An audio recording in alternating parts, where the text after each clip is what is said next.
going on, Conscious Crew? It's your favorite breakdown commentator, CTV. Welcome to another riveting episode of the Consciouztv platform. It is a very interesting Tuesday. Probably not going to be here long. I'm just coming to do a PSA and to talk about last night real quick.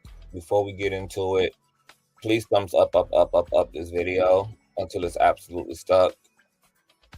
Make sure that you guys are subscribed. Shout out to the new subbies. Thumbing up helps with YouTube's algorithm. More importantly, it triggers up YouTube's notification system. And whatever the hell the rest of my intro is, I don't even know at this point. But just do all that. And with no further ado, let's just go ahead and push on through. I know a place where you can recharge your soul. Baby, that's Consciouztv. And in the midst of brokenness, he gon' see your asshole. Baby, that's Consciouztv. You gon' heal, you gon' laugh and catch a little shade. Ooh, girl. Y'all know he be slaying, y'all better stop playing. Come hear what he's saying. Ladies and gentlemen.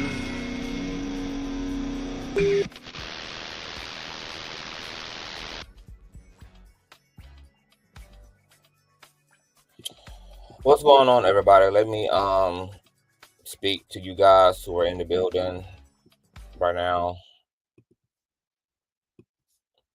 What's going on, Cynthia? Hey, Miss Lady. What's going on, Sherry? Hey, Carolyn. Hey, Just Be Real. What's going on, Lunar? Hey, Kitten. What's going on, Tam Tam? Hey, Keita. What's going on, Shayla? Hey, Rumors and Tea. What's going on, Neo? Hey, Her Story, who says you sound very disappointed. Disappointed is not honestly even the word. Like, that would be an improvement, actually, if I felt disappointed. I am so intellectually offended and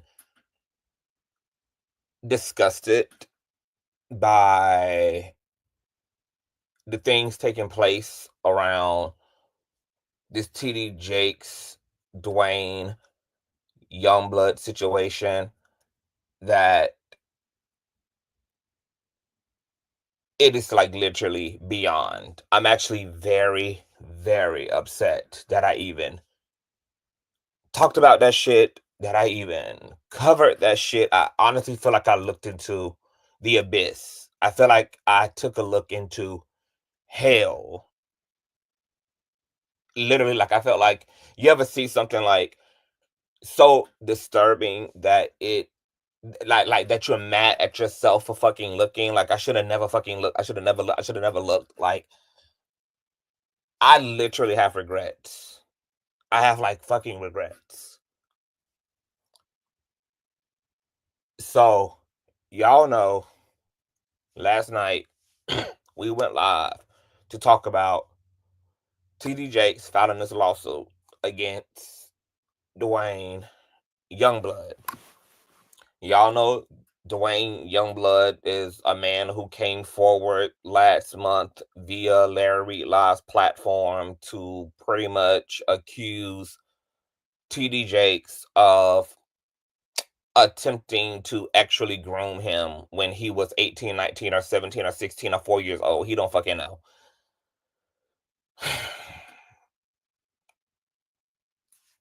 T.D Jakes published the lawsuit the Sunday that he was having his medical scare.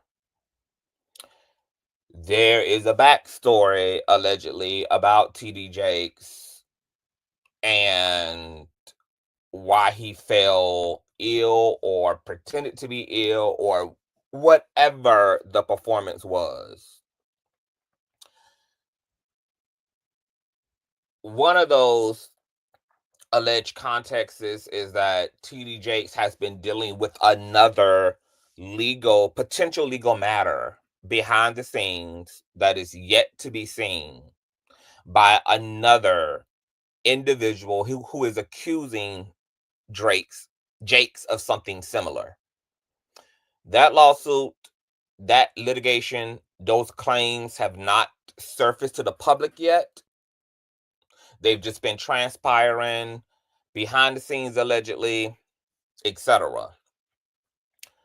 Then Jakes was obviously dealing with the Youngblood situation. We now know from the lawsuit that Youngblood and his salacious as incompetent attorney, clout chasing as Tyrone Blackburn, have been trying to run down on Jakes for a $6 million payout, which came by way of demand letters and correspondences that have been going back and forth between Jake's camp and Youngblood's camp.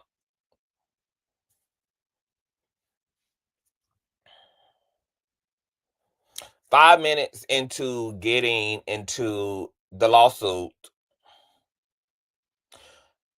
we find out, because as a little backstory, I have not looked at any of the Jake shit, any of the Dwayne shit until last night.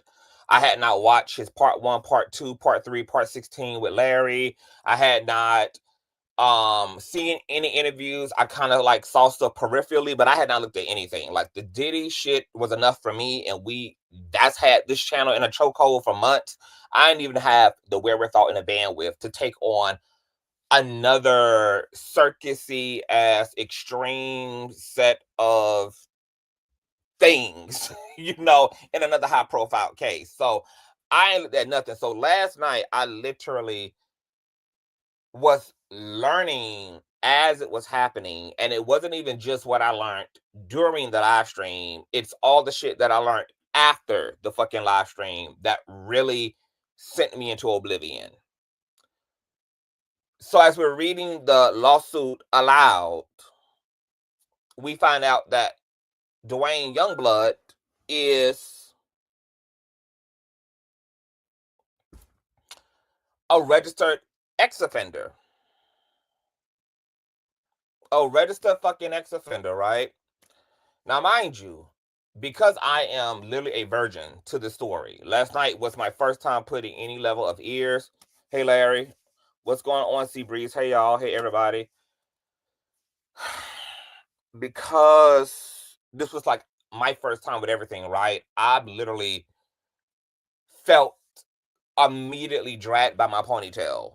Like I was being dragged up and down. Because I'm just like, what?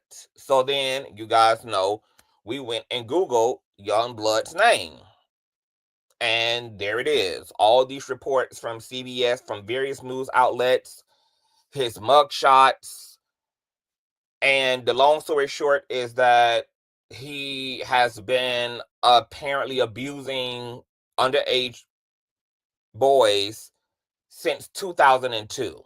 From 2002 to like 2011, he abused what we know to be at least 3 young boys from various ages, 15, 16, 17, etc. And he was put on probation. I think he did some time, and he's had to register as a sex offender for the rest of his life. He's also violated parole as well at times, and ended up back in court, back in jail.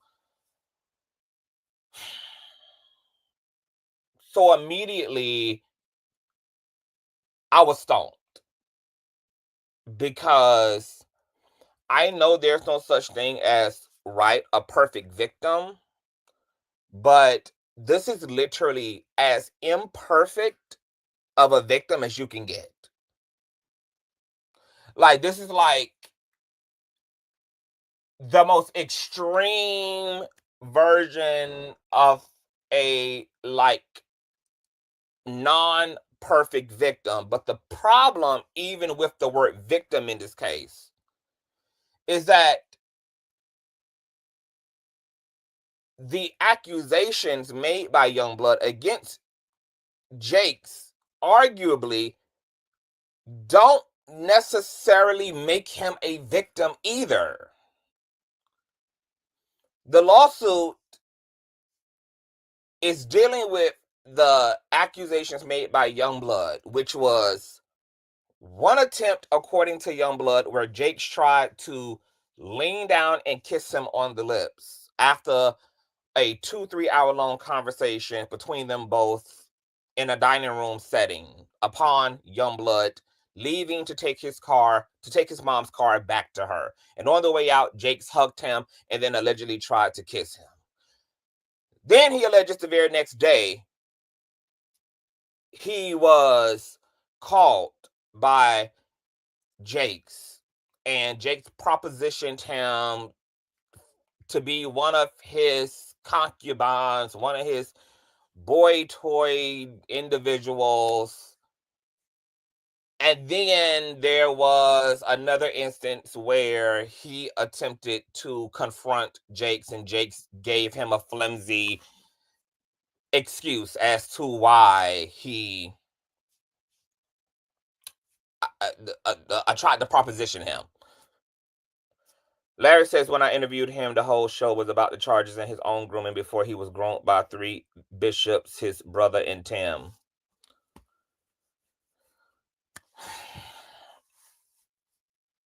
So I'm like, according to Youngblood, right? Not according to us. He was 18. He's beyond the age of consent. He's 18, 19.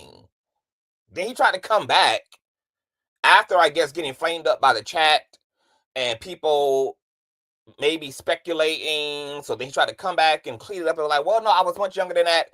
And honestly, this was like deja vu for me. It's like, I've seen this before. And here's my issue.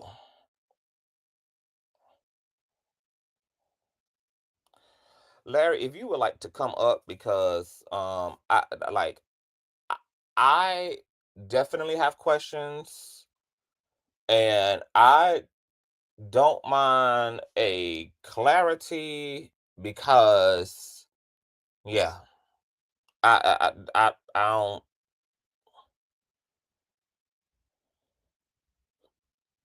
Confronted him before. This is the 3rd confrontation of them, from what I heard. So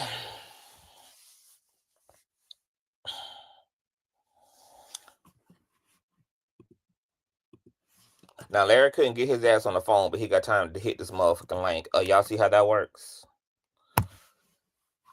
So before I go any further, I'm just gonna wait on Larry to get up here. Y'all thumbs up. Like, I'm literally over it right now. Y'all thumbs up, thumbs up, thumbs up, thumbs up, please. Share, share, share, all that good jazz.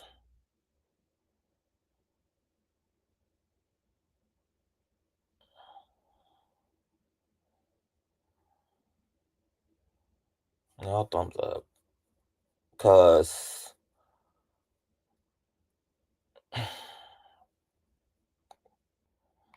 you know,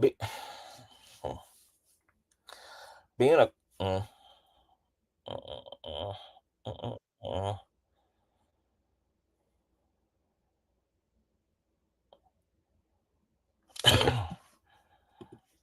Hey, Dr. Reid, how are you?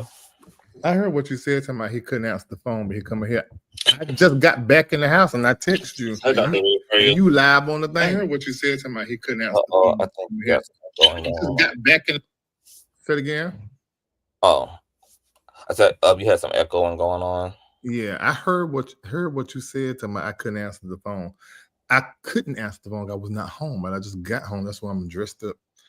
And so when I looked at my text, and I said, "Oh, he's on."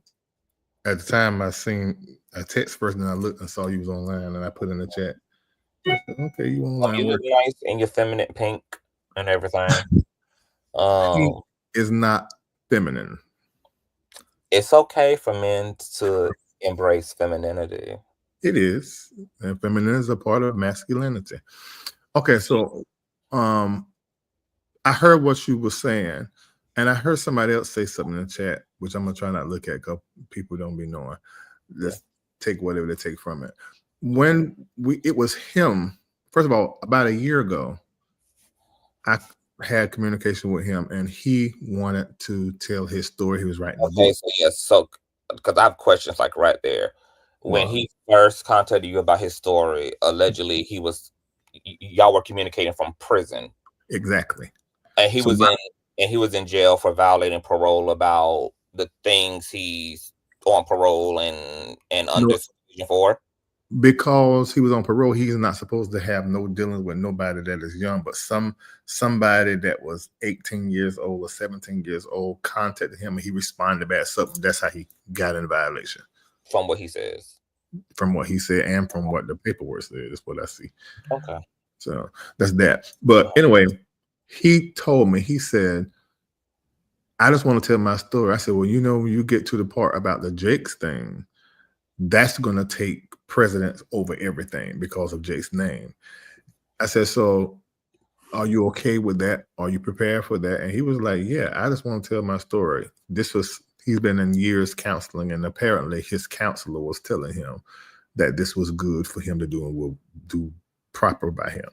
So my platform was the platform that he chose. He told me that he named some other platforms. He said, but I just see how you move and how you tell a story. I feel like I'll be able to get my story out. And I said, yeah, I mean, I wouldn't mind allowing that, but I was sort of dragging my feet about it because it was just very messy, in my opinion, very messy. What made it messy was every aspect of it.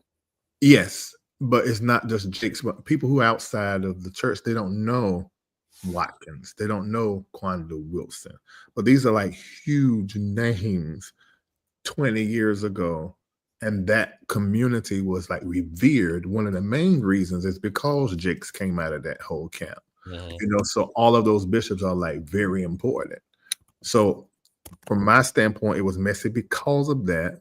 And it was also messy because his past and what he had done.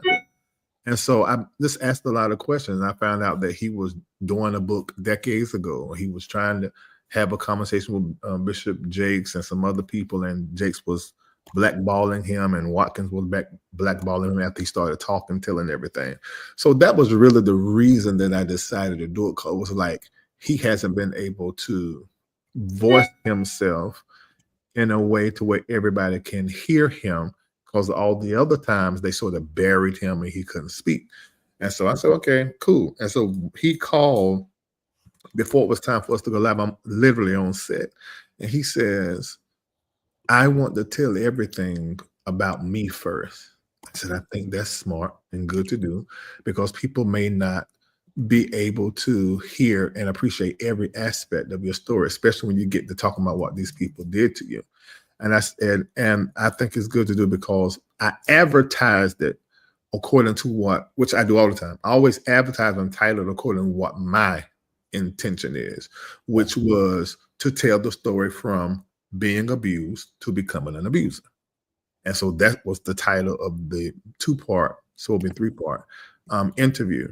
But the internet being the internet like it does, that conversation, we got down to the Jakes thing, that became the whole thing. And me doing media, knowing Jake's name pool married to my platform, because my platform is like the only platform he's ever answered back through his pulpit. I said, okay, so let me make a clip out of that. And when I made a clip out of that Jake's part, it sent the whole story viral. So that's how that happened. My question is, because I was reading various I was reading comments, and people were saying that Dwayne is alleging that he has receipts. Are you aware of any alleged receipts as it relates to his claims and story about Jakes? I will call it circumstantial evidence. Based upon you being familiar at this point with circumstantial evidence and the levels of weakness and strengths of that, what would you rank the Mortal Kombat level of the circumstantial receipts? High or low? If it was just Youngblood and Jakes, I'll say low. But because it's Youngblood and everybody else's story that he's pulling into this, it's going to be high. And his won't be the highest. It's the other people that's higher than his.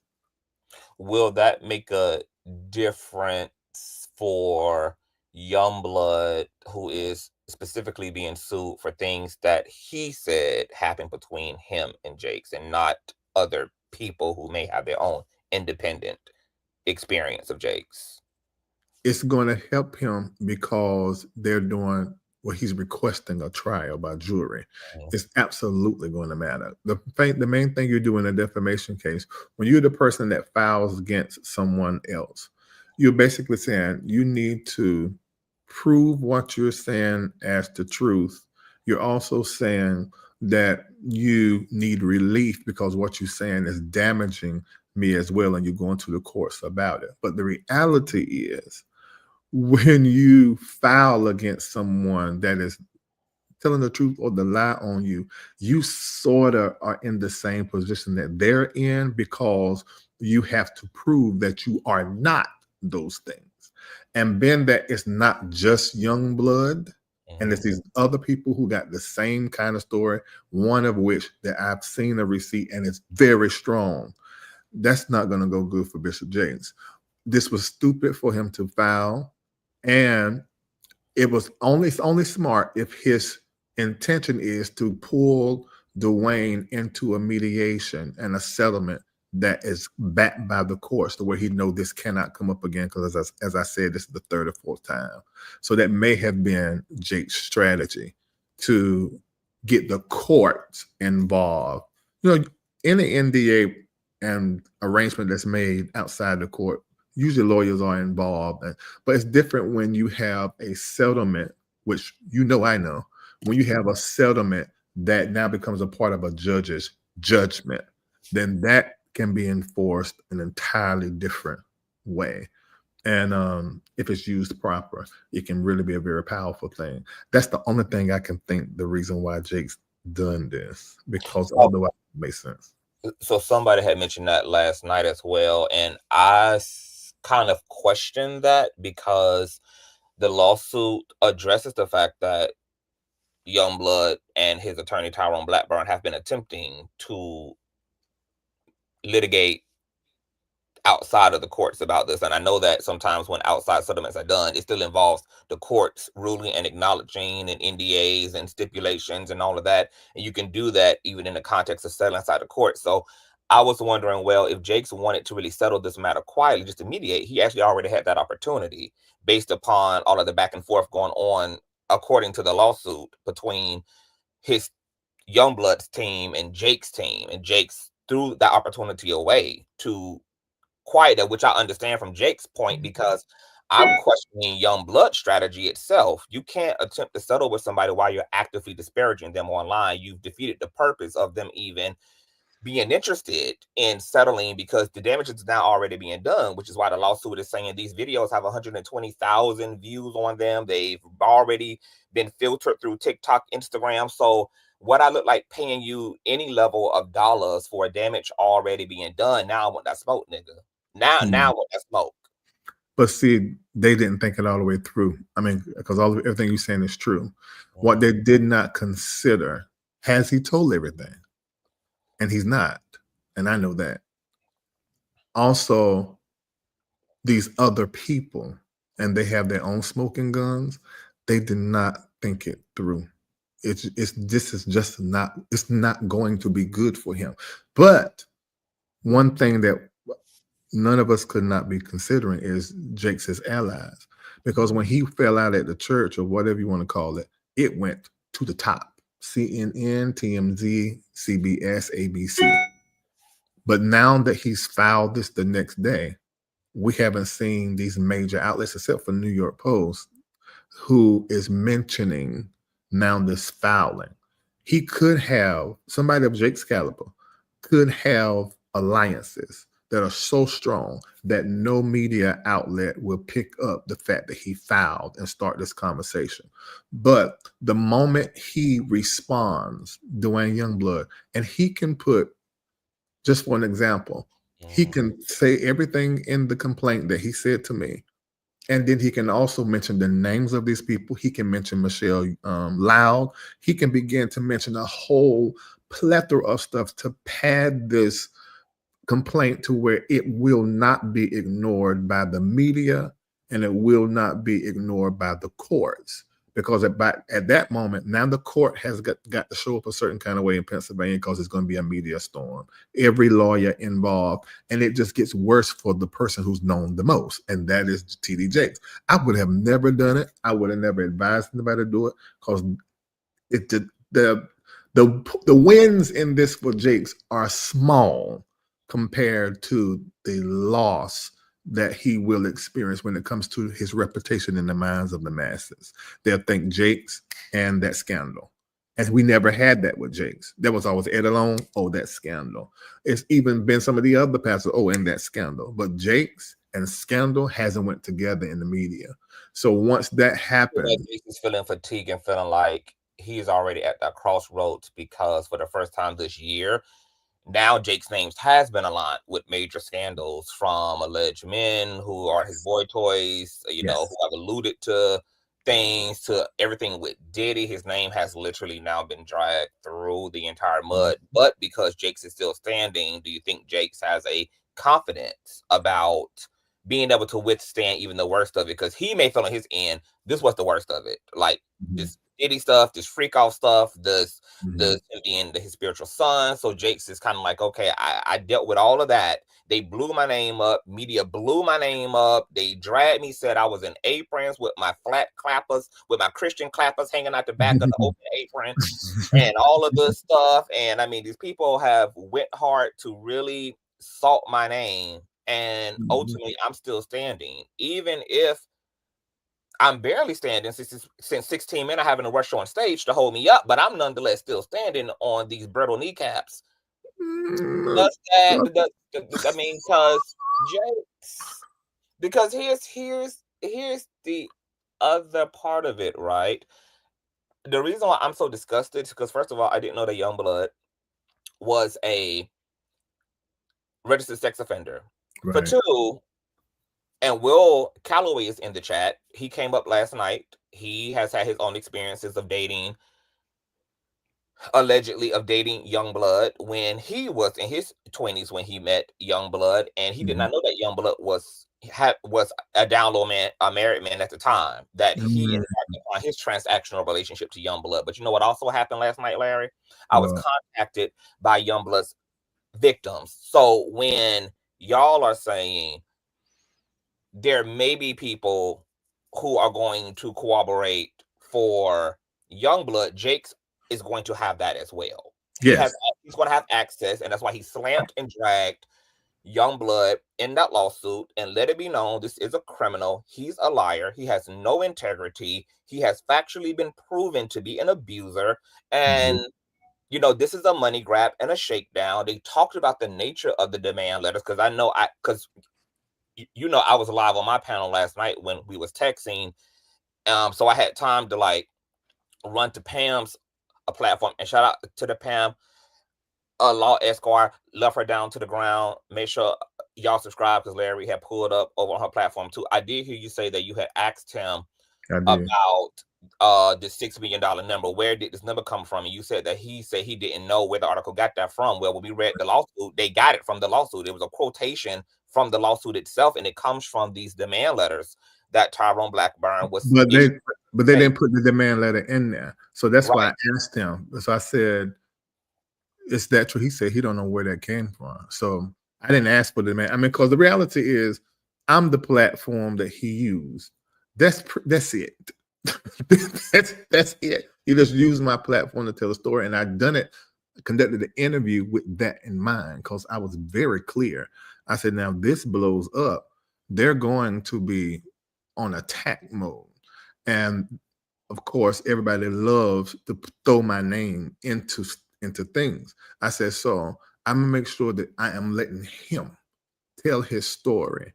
And I'm very clear. We're gonna get to you in a minute, but we're talking about Youngblood. I got some questions for you too. What I mean, what I supposed to do? Not do a story? Y'all don't want me to let's keep on talking.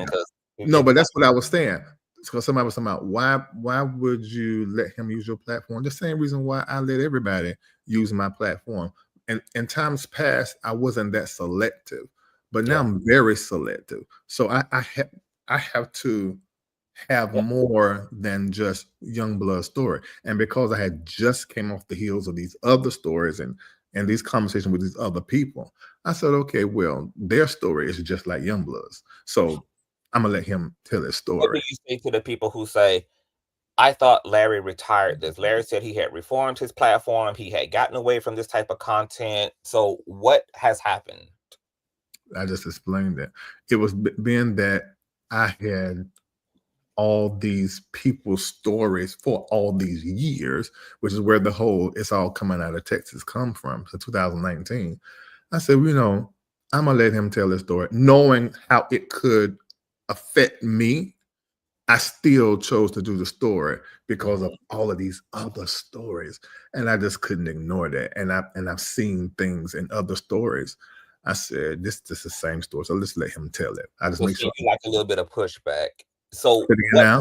though, I said, since you like a little bit of contrast and pushback, what made you though decide you had to be the one? Like, obviously there is the criminal justice system, there are lawyers, attorneys, and courts, there are other content creators. These people can also speak through their own platform. People can go viral on their own these days. Plenty of people Asked me, speaking through social media and took off.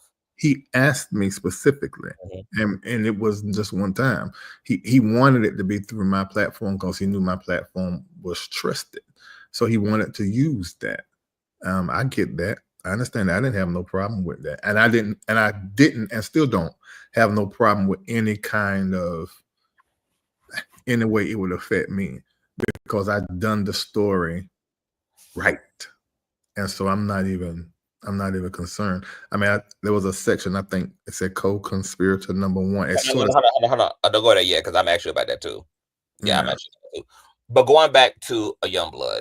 So when Youngblood told you that he didn't know where they never came from, I was live last night and I said, okay, either Youngblood is lying to Larry, which I don't put past Youngblood because he doesn't have a reason. You said what now? Say that part again. Oh, can you hear me? Yeah, I heard you, but I said it one time.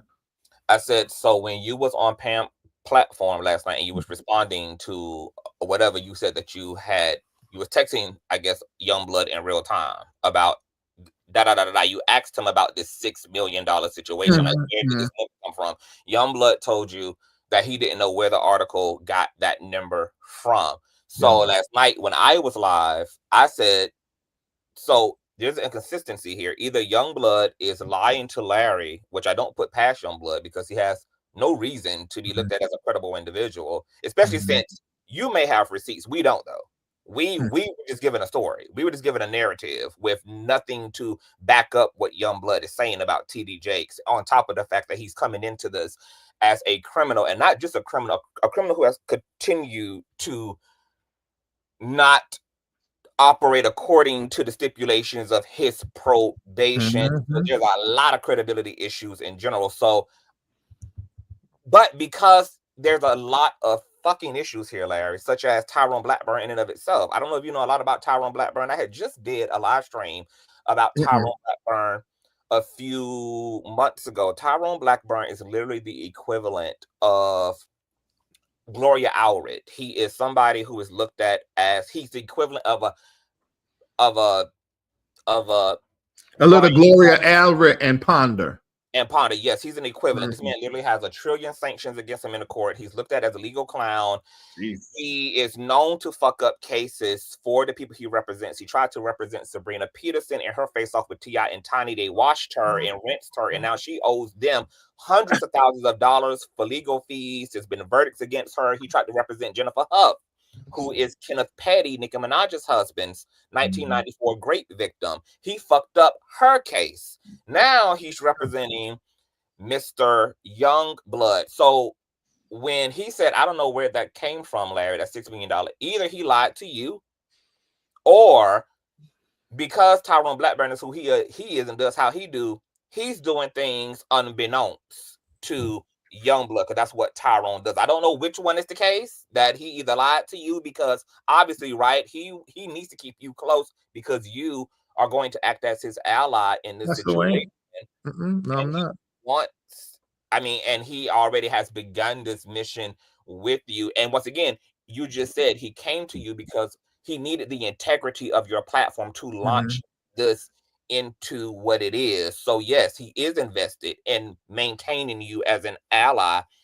So he has an incentive to lie to you in order to make sure that you feel good about what you've done for him, to make sure you feel good about the position now that y'all might be in. Because I'm going to ask you too about how you feel about the lawsuit. But do you feel like he lied to you about the $6 million thing? Because this is his attorney. I mean, I don't know. I don't know. I have no way of knowing. I do not know. How long have I haven't seen the letter. And why hasn't he produced that letter for you? Since he's giving you all he sent me a screenshot of the letter, the top part. I didn't see the body of it. Why do you think that is? I didn't ask for that. He just sent it to me. So I do not know. Why wouldn't you ask for it, Larry? I'm not that invested. I just wanted to provide my platform for him to tell his story.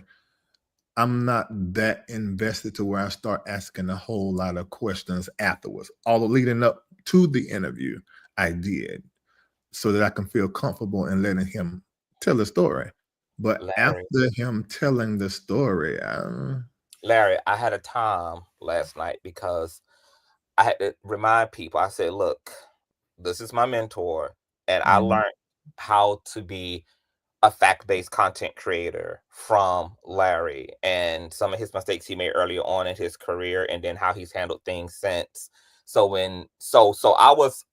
I was kind of like advocating for the fact that like Larry has to have got to have seen everything that needs to be seen, because obviously that's not something I needed to see. Why did I need to see that? When I'm going to tell you why you needed to see it, because this man is making salacious accusations, a very high-profile, wealthy public figure. What that got to do with I'm about me? to tell you what it got to do with you, co-defender. I am not the I'm about to tell you. I'm not the co-defender. Co-conspirator, I mean. I'm not that. I'm about to tell you, because he's doing it through your platform. Like any other content, we know that we have the potential to end up vacuumed into things because of who we sit beside. That's what's happening here, which is why your name is not what is happening. No, just because you believe what is in the complaint, and just because you think, I didn't say nothing about what I believe. I literally just called me a co-conspirator, did you not? Yeah, I'm gagging you because the lawsuit is saying that you are a co-conspirator. So what? That's a complaint. There's no fact in a complaint. Just like I said when I was interviewing him, we do not have any proof of that. It's just a story. So maybe it's working on you. It don't work on me. Just because you say that, I know what I've not been a part of any of that. What I did was my job before I let this guy come on my platform and say the things that he said, and I did it well.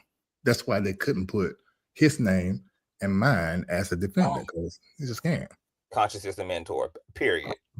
Okay, so speaking of that, that lawsuit quotes words that came from you, and that lawsuit says, why I feel like you trying to make this? I'm not asking the questions. You came up here to hit the link. I'm asking all the questions that have come out. But you need to be asking about Dwayne. You don't need to be asking about me. I ain't got nothing to do with it.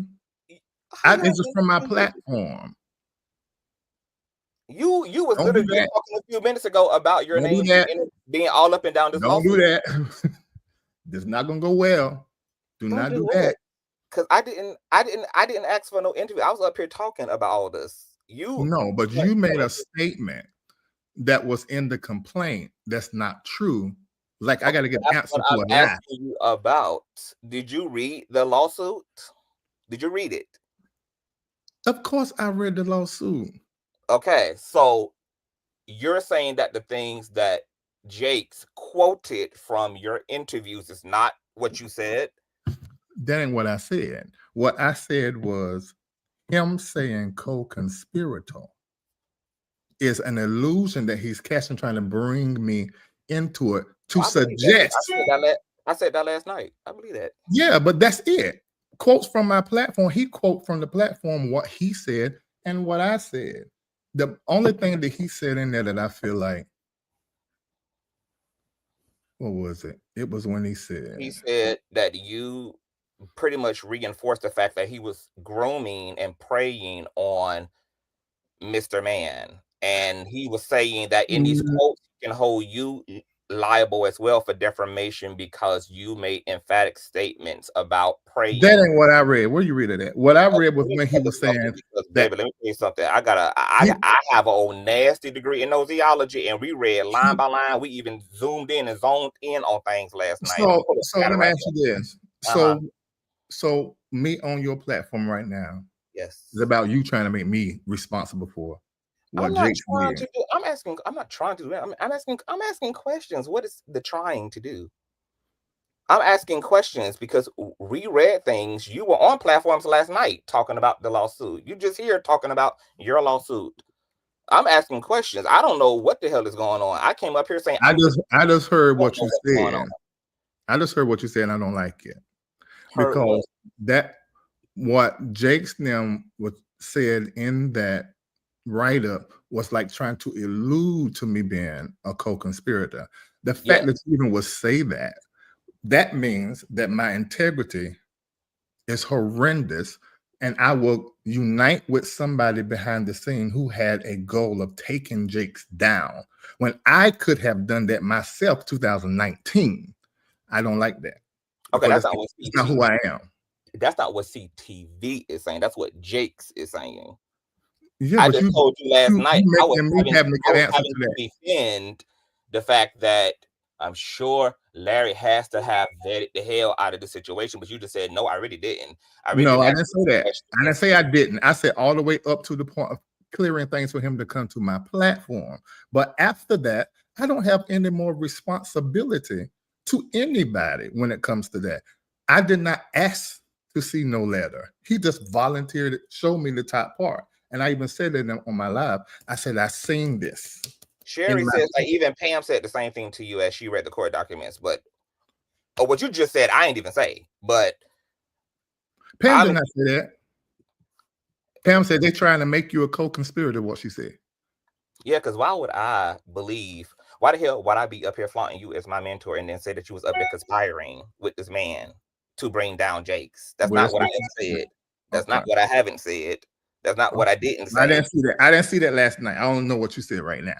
Okay, and that ain't what I said, and nobody ain't heard me say that either here. But I was asking you about how do you feel about Jakes? Because what I feel Jakes was trying to do because he could have. This is the interesting thing about this all. I believe that Jakes knows that you are aware of things. You know it. And I believe he's trying to pay me off. Of course he knows it. Let me say it like this, and I said this before when I said Jakes trying to pay me off. If one of his fixers called and asked me how much money, Larry, this was back with the person before Dwayne. I said, there ain't no money that you can give me. So I know Jakes knows, and he knows I know, and he know it's just me being who I am. The reason why I'm not putting stuff out there, because if it's not public, I'm not going to put it out there. He absolutely knows. But at the same time, he's not above to trying to make my credibility in these social media streets and in media look funny by stating the things the way that he stated in this complaint. That was the problem I had with the statement you made earlier, because it's like you're doing what he is trying to do to my reputation in the media. My reputation in media. Now, you can say whatever you want to say about what people have said about me, but when it comes to my work, it's world-renowned and reputable.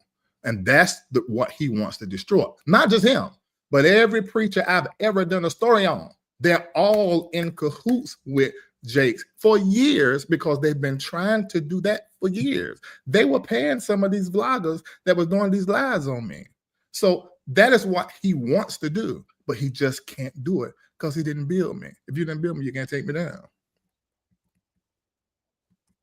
Okay, so just to be clear about what you think I'm trying to do, because now you No, I didn't. I know. I just say that's how I perceive what you were doing. You done explained yourself, but that's how I perceive when you said what you said. Okay, yeah, because just for the record, because it was people in the chat last night literally trying to say that Larry I has don't a care about people in the chat. I need to say this to make it clear to you and be clear, since you done brought up that you felt like I was trying to do something. So I'm about to plead my I'm about to defend that. That was coming up last night in the chat. I literally was writing statements in the chat saying Dr. Reid doesn't get down like that. Dr. Reid would never conspire with anybody to do anything against . So I'm just saying that is obviously not my fucking narrative. That doesn't make any fucking sense to me. So yeah, I get what you're saying, and you know, maybe I did read into it too much, but that's what I got from what you said. That pink might have you in your feelings just a little bit. It is a feminine color, and feminine emotions and feelings. So yeah, but nobody knows how that feels when you build something and you build it for the people, and then the people that you built it for disappear. Now you have to go to court to over $1 million that you have used of your money telling somebody else's story just to keep myself clear. I mean, because nobody's going to talk about all of the cases that have been filed against me and how all of those cases I walked right out of. Yeah, that's not true. I'm going to talk about it because I've been the only one talking about it. but I'm going to say what else they don't talk about, though, Conscious. They don't talk about the people that I sued. Like, I've been in Jake's position and I've been in Dwayne's position out here on these streets, but nobody's talking about it. They don't talk about I had to sue people that were lying on me. And the judge said in the judgment, this is very clear. This was all a lie, contrived to affect this man's reputation. We don't hear that on this internet. In fact, people say, you ain't the person that needs to be talking about this because of what was said. Wait a minute. There's been no charges. There have been no proof of anything. It's just been chatter. You tell me I can't talk because somebody lied on me. And you want to tell me not to work because somebody, what they said about me. Y'all really don't even know who I am. That does not matter to me. It matters to y'all. I'm going to still do what I am supposed to do when I feel like I'm supposed to do it. Yeah, like we all know in media that the lies and the narratives travel faster than the etc. That's also why people are wondering why Dwayne did not produce receipts, because it's not fair to just, especially certain types of claims are just too horrendous and are too damaging and are too etc. And because you are known, which is what I was saying before, because you know I'm asking you the question that the people want to ask you directly, because you are known as the receipt king. You're known like Larry. We know Larry Reid live to back it up. People were vexed by the fact that he got to tell a narrative without also having to simultaneously present whatever level of evidence he had in order to substantiate his claims. There wasn't. What I used was, and I think maybe I didn't explain this good enough, I used the other stories because his story is the exact same. Did I ever tell I can't even say the person I promised I won't, but y'all just have to think. But Bessie's asking the right question, Bessie Perkins. I have seen, it's the exact same story of these others where I've seen evidence. So that's why I took his story. Could it also if he came to me and I didn't know all this other stuff and didn't have receipts for this other stuff, I wouldn't have done his story. Could it also be that he's lying because he knows that these stories exist, and it's easy to say, oh, my proximity to Jakes involve a same thing because these stories are already out now, so it's easy to just replicate these allegations on a person over and over and over again. True. Very true. So now you understand why people also are curious about their receipts, and if you had seen anything to corroborate this, because you know very well that people can lie. You know very well that people can lie about their proximity and what did and didn't take place. And because, like you said, you just said, I've been Jakes. I've been in his position. So that's what I'm trying to get you to speak to is, so the passion behind the receipt attainment. You know. Okay, so I get what you more of what you were saying, the energy behind what you were saying. So let me make it very clear. And I said this when I done the live with him. Yeah. I do not have, and I said this exact. I said I do not have any receipts to corroborate his story. I said, but the only thing I have are the other stories that are the exact same. The whole getting up after a 2-hour conversation and him coming in with a hug and a kiss. He's not the first one to tell me that story. And that is the reason why I took his story, because of the very tangible receipt that I still have to this day from the other stories. So that's the reason why I took it. And I even say this on my live, that there are others who can tell a story and got very strong receipts, even video according to them. Yeah. That I have not seen. But they consistently get paid every cycle. They can do what Youngblood is 20, 30 years ago. These people's stories in the last little bit, I mean recent, and they're not gonna talk. Only thing can get them to talk is Youngblood when he do the subpoena, because I am willing to give first and last names of those people so that then he can subpoena them. Are those people going to be upset? And are those people going to be upset? Are you going to talk to those people before the reality of subpoenas come into play so that they understand, hey, you may end up having... No, and let me tell you why I'm not. Because those same people, when I done some things for them, some of them on my platform, some of them behind the scene, they got their check and disappeared on me. Wow. I couldn't follow the whole time. Any question I had, they tell me. But the moment I tell one of the fixers that I'm talking to this one, that fixer, get with them, money's exchanged, and then I'm iced out until it's time for a re-up, another payment. Then you want to come to me. And at the time, I even explained this on my platform. At the time, I didn't know I was being used. I was just being myself. Oh, really? That's not happening? Oh my God, really? And then I go back to the fixer. And then he go back to them and they give him another re-up. I think this last time though they got him in a contract, but that's one of the older ones. It's been so many years. He allegedly he's been dealing with Jakes for several years. You know, so yeah. So I realized I was used. So when it comes to these people, I will not give them a heads up on what I'm going to do when Dwayne, lawyer, or whoever, because another aspect that's not been discussed, there are other investigations going on surrounding this. So even if the FBI, SBI call me again, I'm going to tell them too. Because I don't need Jake's payoff. I don't need anybody's payoff. Not because I'm so rich. I don't need those payoffs because to me, the money dirty. So I can't in good conscience take the money. Have there been people to get money and I didn't know that they got money till later on? And then I see 1,000 at the most. I've seen maybe 1,000. Man, I have one person did 10,000 donation to my ministry because they have asked me, you know, I want to give. I said, no, you had to give it to the ministry because I don't need the payment. You can give it to the work of the ministry, the tithe or whatever. But I just don't like how those people that I have helped, high and dry. Yeah. Yeah. No, and one left me high and dry in court. So I had to pay hundreds of thousands to get out of it. You know, so forget that. So I don't even care. To this day, we still can't find that girl. But anyway. I don't blame her. All that they were trying to do, allegedly. But then look what they did to me. She didn't show up for me.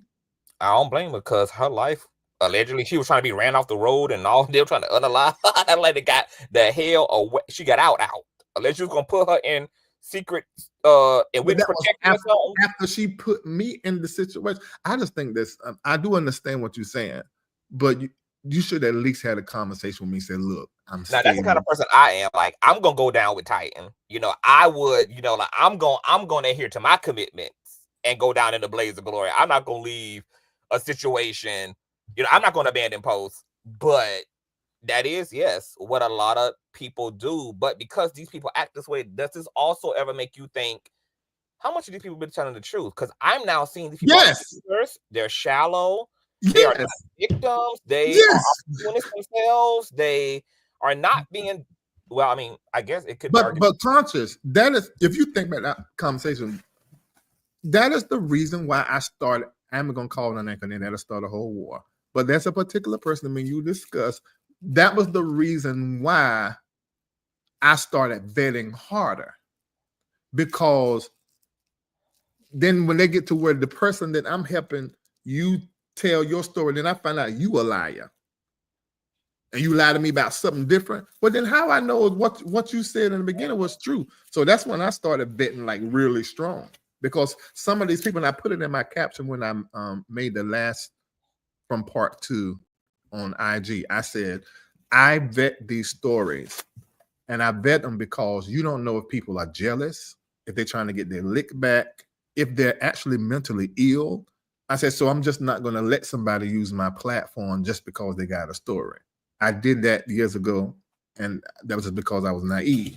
But I'm not doing that now. That is the exact reason why I vet, because I've caught some of these victims or accusers in their own lives. So just to be clear, because I know what the people are going to say when they watch this. Okay, Larry is saying two different things. Larry's saying on one hand, I let him tell the story because he had a story to tell. And then on the other hand, you're also saying, I let him tell the story because there were similar stories like this I'm aware of. So officially on the record, what are you saying is the reason you allowed him? All of what you said is the reason, and that's what I said in the beginning. It hasn't changed. The whole reason is because he had a story that I could corroborate in the different story separate from him. That's the only reason why I did his story. If he came to me with that story and I didn't have the other stories in relationship with these other people, I would not have done his story at all. And yes, y'all, this has officially turned into a Baptist mukbang. A what now? A mukbang. Oh my God. 800, you know, it was our fussing that got people to come in there. No, I just think because the block is hot. That the folk. Oh yeah, you're right. Yeah, the block, y'all got the block hot. Okay, so to this lawsuit, because this is what I want to ask you about. But just so y'all see, me and Conscious, this is how our relationship is. We fuss and hang up and talk 2 months later, and then we end up being all right. This just is a real relationship. Actually, you fuss and talk 5 seconds later, the majority of time. I mean, most of the time. But there was that one time. There was that one time because of you. But we gonna leave that in NDA. We're gonna leave all that in the NDA. So, okay. So this is the part of the lawsuit that I wanted, because I'm curious to know what is your mentality about what's said and how you are interpreting what Jakes, because I have my own hypothesis. I want to hear yours. Okay, so for instance, in the lawsuit, let me pull this up so that you can just see it as well. Okay. Page 7 and 8, it says Youngblood then doubled down and described again the phone call he claimed he had with Bishop Jakes, just as he did in October 28th interview, stating in no uncertain terms to him, quote, that is absolutely forcing your position, your idea onto that person. In part 2, Mr. Reid also makes clear exactly what Youngblood was accusing Bishop Jakes of, stating at the 39-minute mark that Bishop Jakes violated and groomed you. And Youngblood doubled down on his claim that Bishop Jakes did this to Youngblood because his stock was rising and he would have slept with anybody. For his part, Reid went to great lengths to try and bolster Youngblood's credibility, claiming in part 2 that Youngblood feels honest to Reid, and that, quote, it doesn't feel that you're mad, you don't seem mad at all, and you don't feel like you're trying to get anybody back. You're just telling the story, to which Youngblood nods and agrees throughout. I meant that. Huh? I meant that.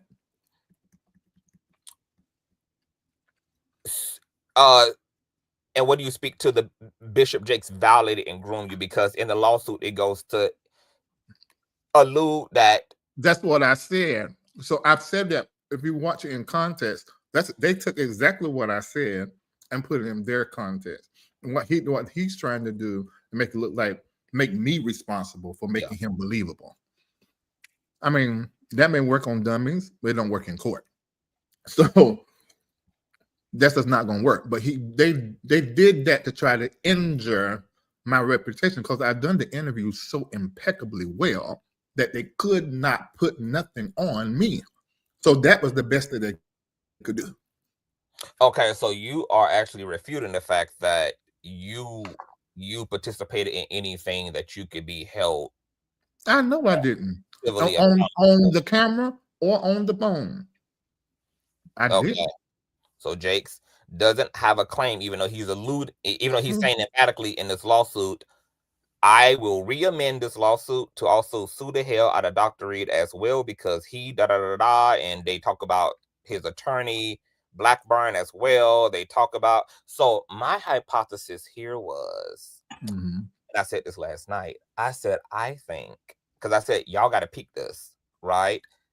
They trying to drag Dr. Reid in the lawsuit, but they did not list his ass as a co-defendant. You got to scratch your head and ask why they didn't list him if he also so participated. I said, because I think what's happening is Jakes knows Dr. Reid is sitting on certain things, and of course, he doesn't want that to come out. I said, however, I feels like Jakes is making it a point now that these interviews have happened to try to make Dr. Reid feel like, okay, I now also have you by a ball sack, like you got me both my coochie lips as well. So now, can we possibly really go our separate ways? Because I would tie your ass up into a litigation and have you out here in a frivolous lawsuit spending thousands of dollars. And in return, if you don't want me to be petty, Dr. Reid, can you just leave me alone? Can we just let bygones be bygones? And you just stay on your side of the internet. I stay on my side of the Parter's house. I feel like he's trying to whistleblow to you. You correct. You're 100% correct. Yeah, that ain't no hypothesis. Okay. That is the truth prophetically. You just in their camp metaphysically. That is exactly what it is. And this is what you don't know. This is why I kept saying this on my platform. I am not anybody's ally except for me and my assignment. So he don't need to do that with me because I don't have any personal vendetta. What he needs to do is to keep his hoes happy so they don't come out online and I get involved. I am not, they use my name in those circles like I'm some boogeyman. Oh, you want to get on Larry Line? Oh, you want Larry to discuss it?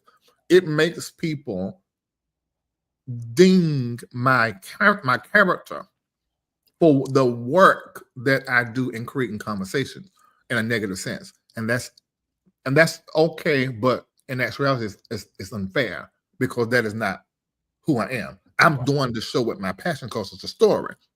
When I hit end, I do not care anymore. And let me qualify that. I care about the people that I'm discussing, like their well-being.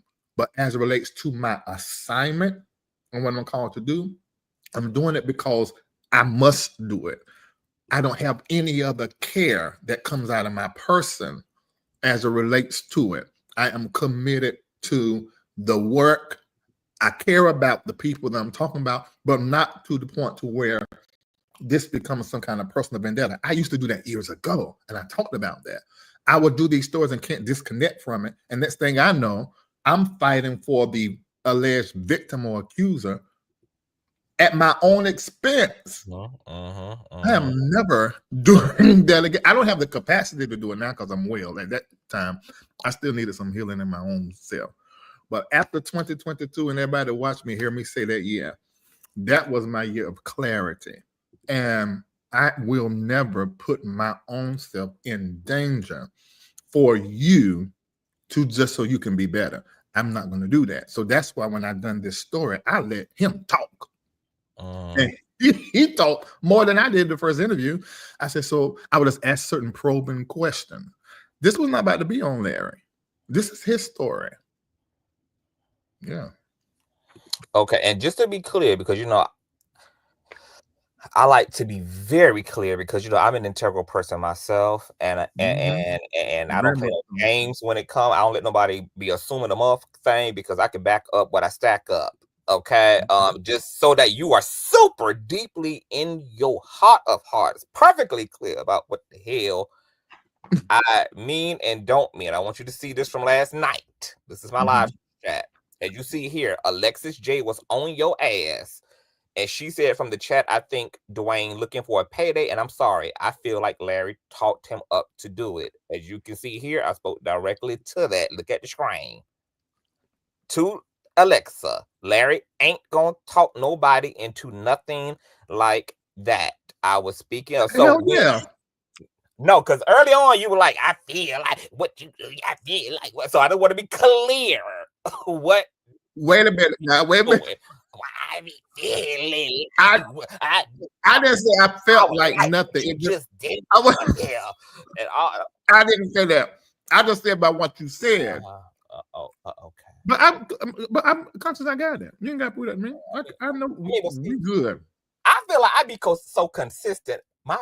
My friends should already realize that they in the wrong if they done misinterpreted me. Like they should. Yeah, already, I just heard myself. You know what? I know damn well that you ain't gonna be on no bull. You ain't gonna because I was literally the most consistent person. That's true. Now.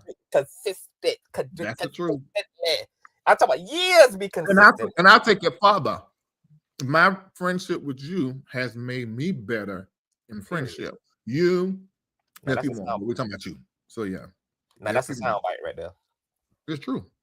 Okay, as y'all said, and because sometimes I'm too in my head, and sometimes I'm too pop office. And then that gets you hit upside your head. Because see, I'm the person that goes upside heads too. I be emotional enough to let my hands do the cerebral talking for me. They be mitigating these discrepancies.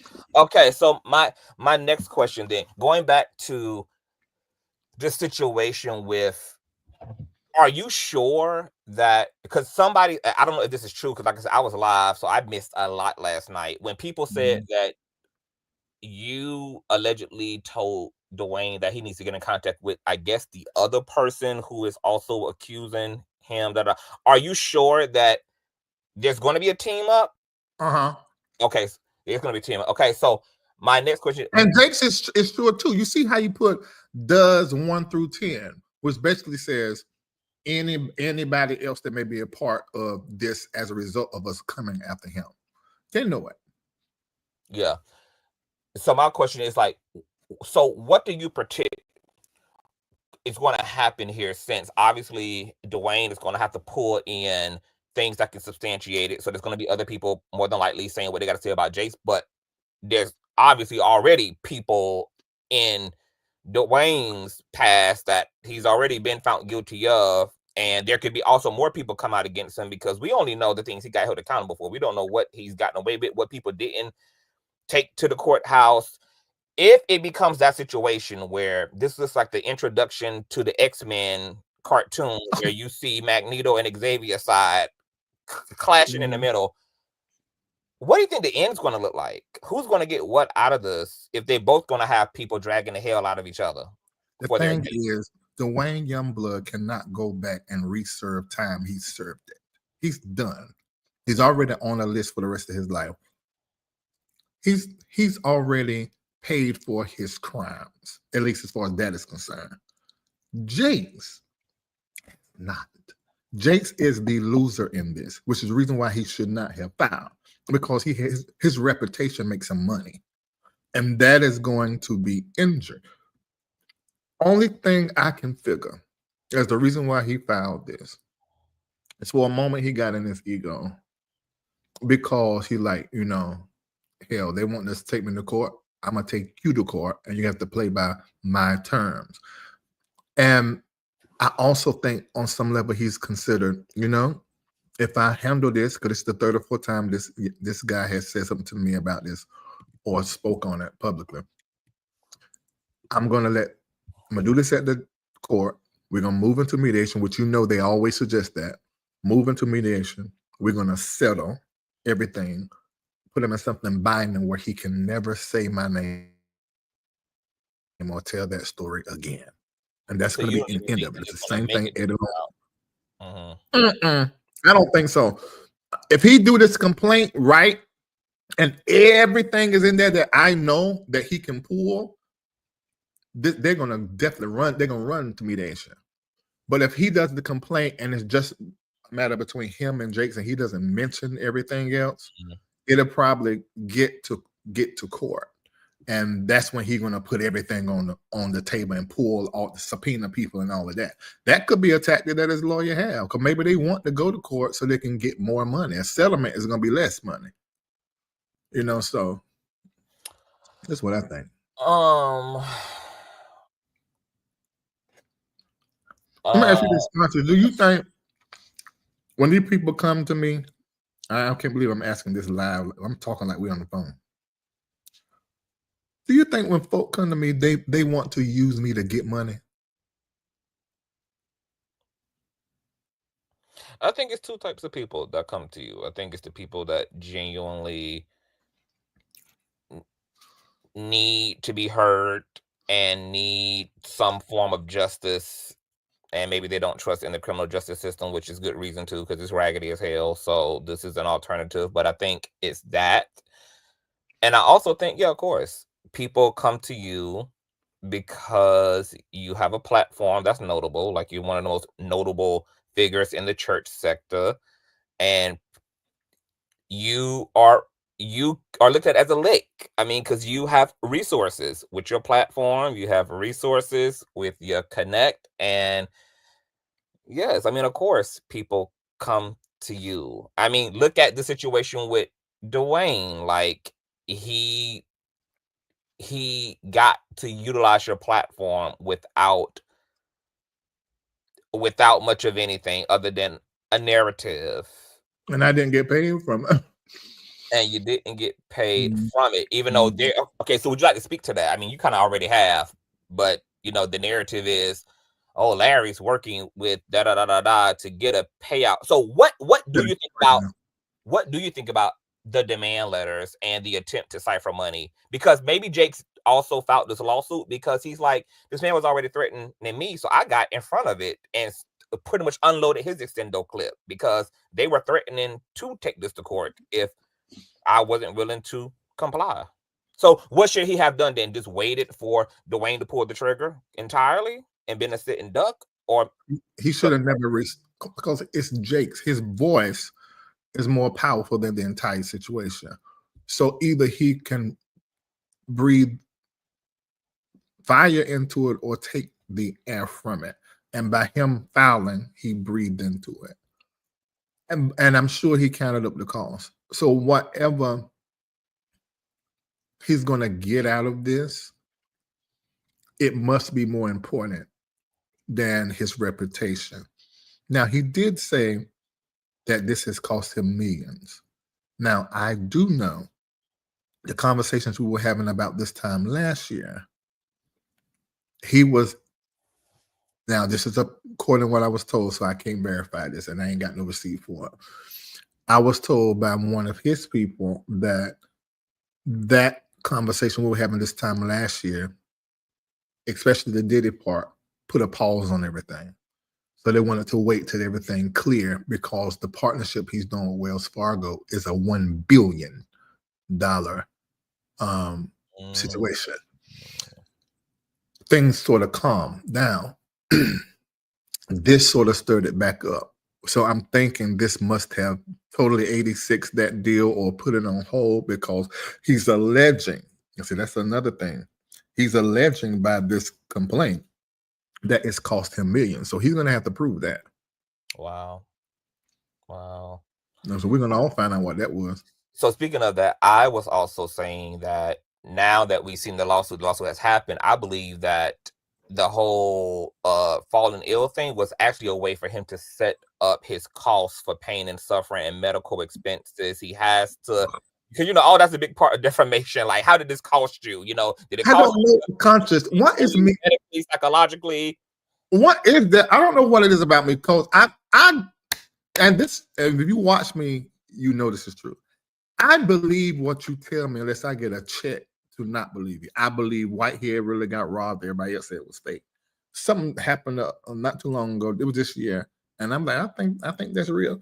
It didn't cross my mind that Jakes was faking until he filed a lawsuit.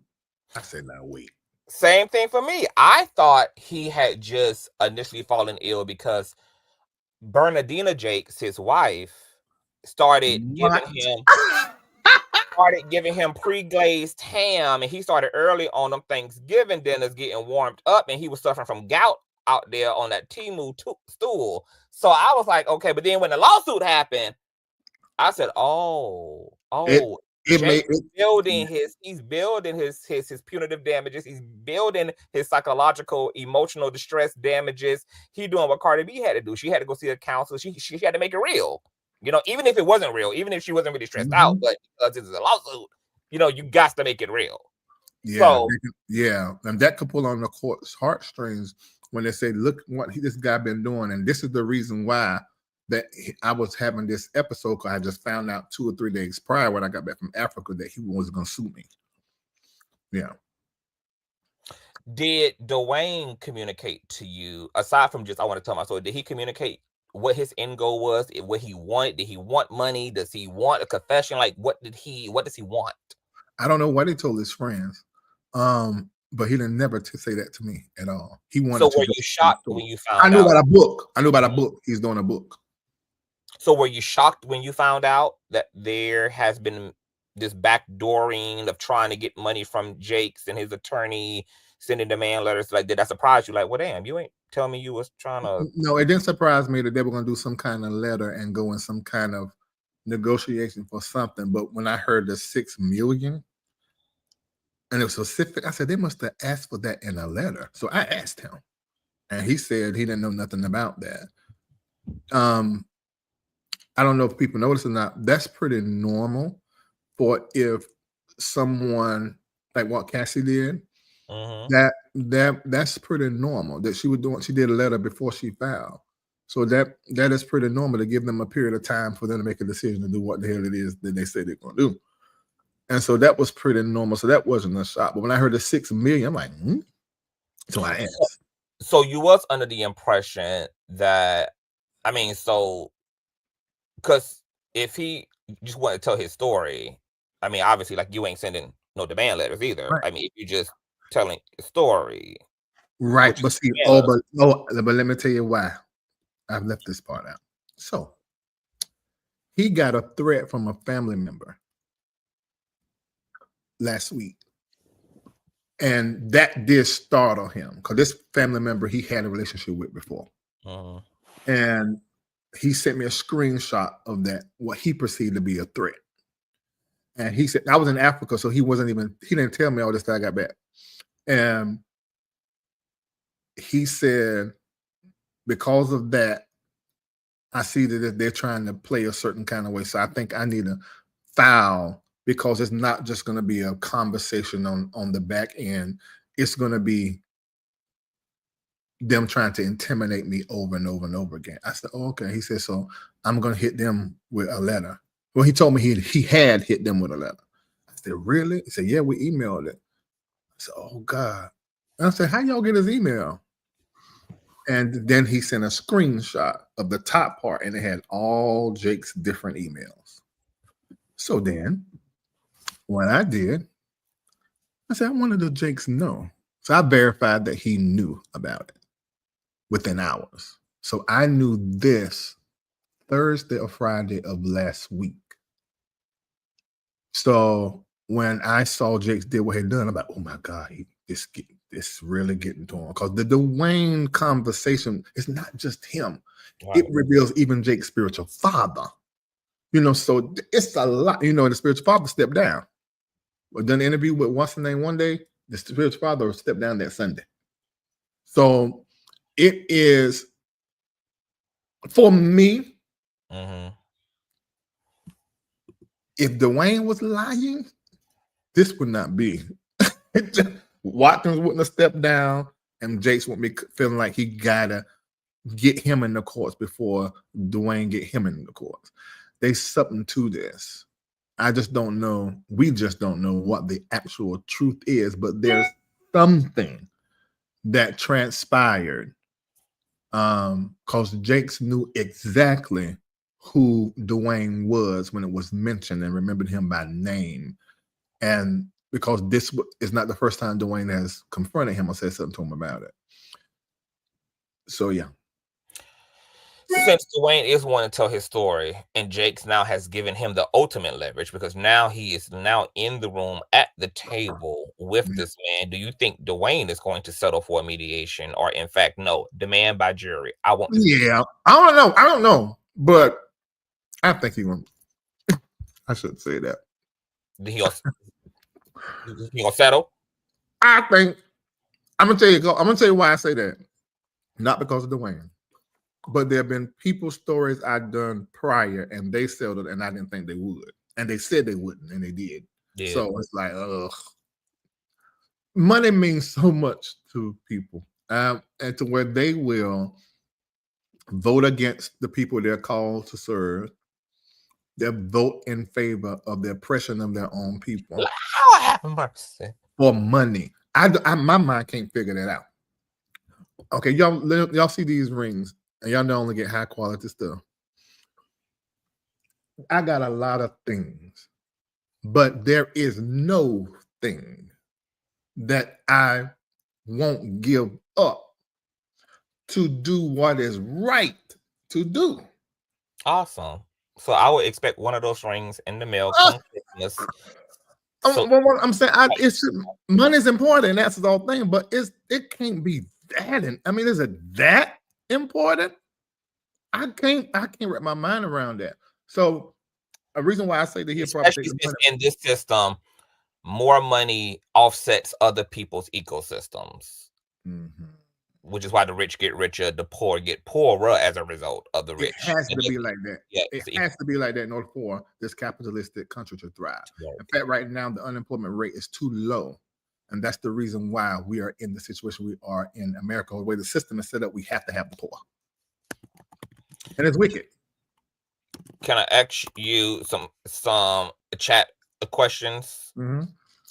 And y'all can now ask. This is the Q&A part, y'all. Ask now, Dr. Reid. Y'all can ask questions now. I can so just to be clear, and so because people can make sound bites and they can be clear. Mm-hmm. You are not bankrolling Dwayne at all. No. And you're not even assisting him with his legal fees or if you ask me a question, I answer this question. No. No. People will also asking if Larry encourage Dwayne to sue or attempt to cipher money out of Jakes. No, but I do believe that if somebody was violated by somebody authentically, it's not wrong for them to get paid. Right. Mm-hmm. I said that about Cass. I said Cass is a money grab.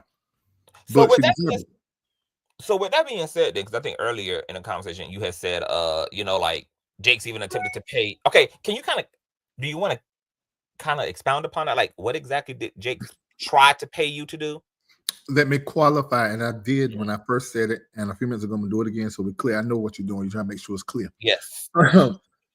Someone that I know is part of his camp and his fix team asked me how much money, and they asked me again this morning. Asked me how much money would it take, and they said it like that. They said it in a roundabout way, to where you would just, no matter who comes to you, you want to discuss it. And I want you to hear this. This go back to what I was saying earlier, Conscious. They know the power and the influence of my play. If I say it, people are going to believe it because of my track record. And the thing was, if anybody comes to you with a story concerning X, Y, and Z, y'all know Tasha K platform bigger than mine, but that whole thing that she did on these last few preachers, none of it means anything. It doesn't go anywhere. Just numbers on her platform because she does not have the influence in the religious sector. Yo, A&E called me to talk about religious stuff when it comes to pastors. I am the voice. Thanks be to God and to y'all, because y'all made it happen. They want to buy me so that when somebody comes with a story, I won't repeat it. Yes. I won't post it or say nothing. And that is what they asked. It wasn't Jakes directly, but it was someone who I know and have dealt with before, is a representative and one part of his team, one of his fixers. They absolutely offered me that. Do you believe that Jakes is aware that that conversation was had? Yeah. Okay, because in the lawsuit, he also alleges that you lied when you said that Mhm. I caught that. You have that you I got the recording. I got to the recording. work out. I got the recording to prove that it was somebody in his camp that did it. And I also got the proof that this person has been and still is one of his fixers. So good luck with that, Jake. I just hit play. So is there a difference? Because I know, well, I don't even know if I can say this person's name. Am I able to say the other pastor that you had a litigation with for a while's name? Or I don't know if I can even. Which one is that? I mean, yeah, because ain't no gag on that.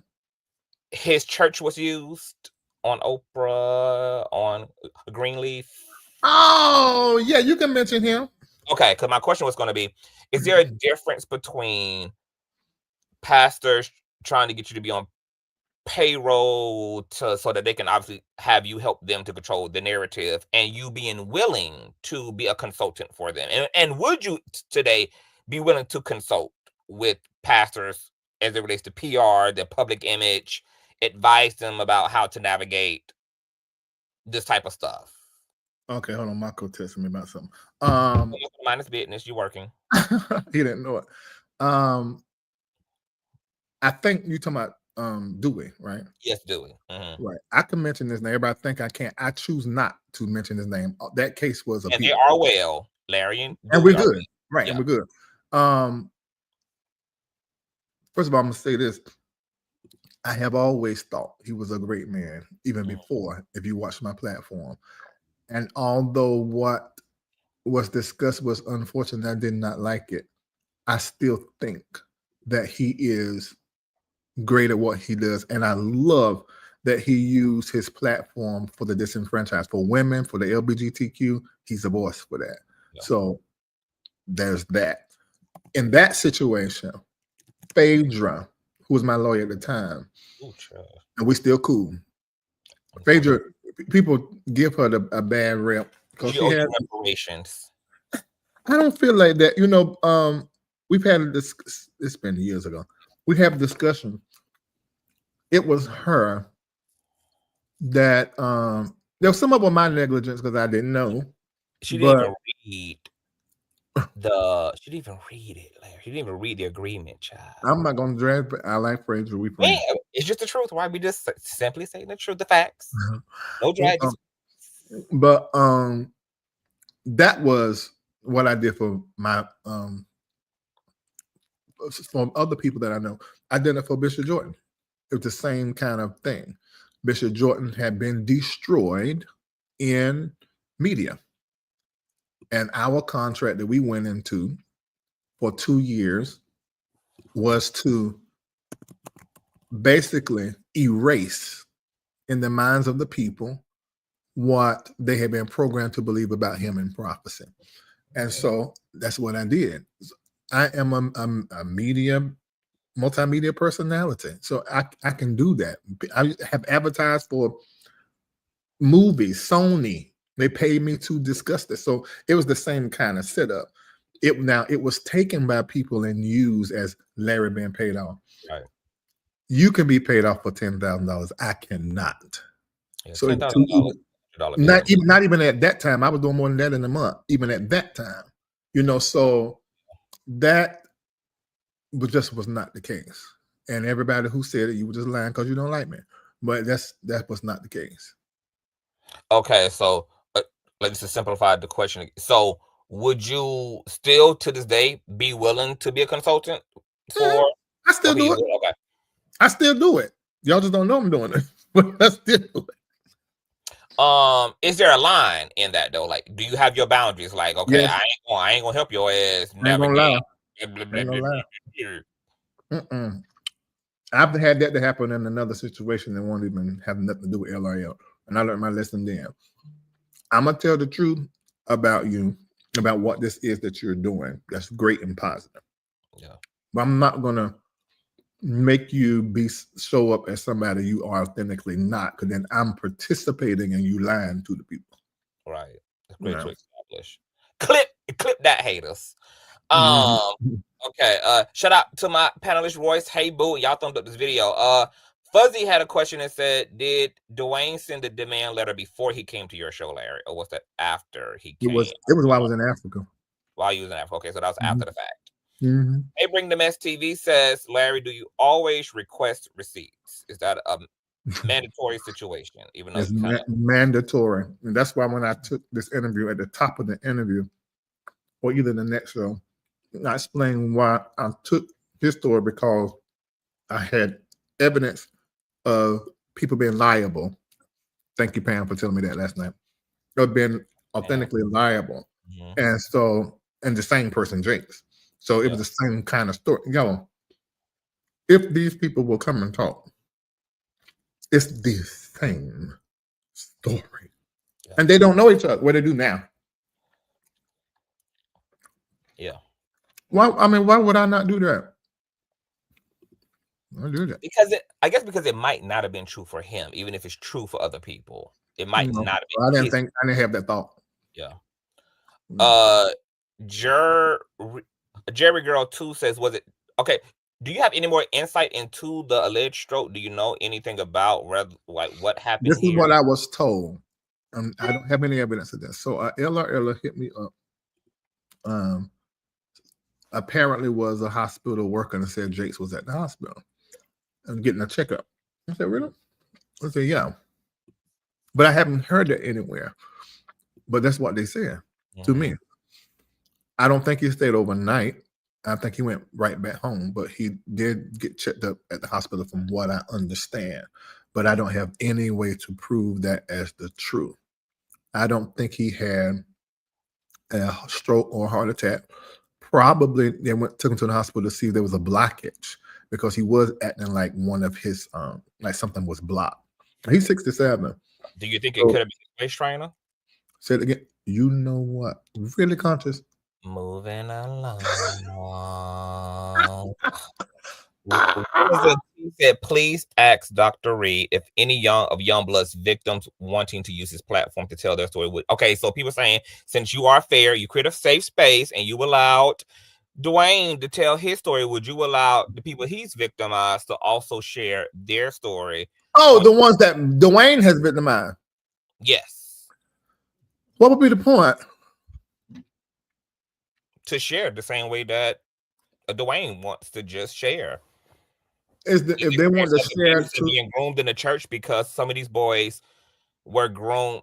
Yeah, the ones that were in the church. Of course, I wouldn't mind that. I wouldn't mind that. I probably would do it a little later because I don't want it to be used then to injure somebody I was trying to give my platform to amplify their voice. Because then that to me that seemed like I'm being nasty. Yeah. Yeah. Would you be willing to upset him? Because I'm sure he would be grieved by. I don't think he would be upset. I don't think so.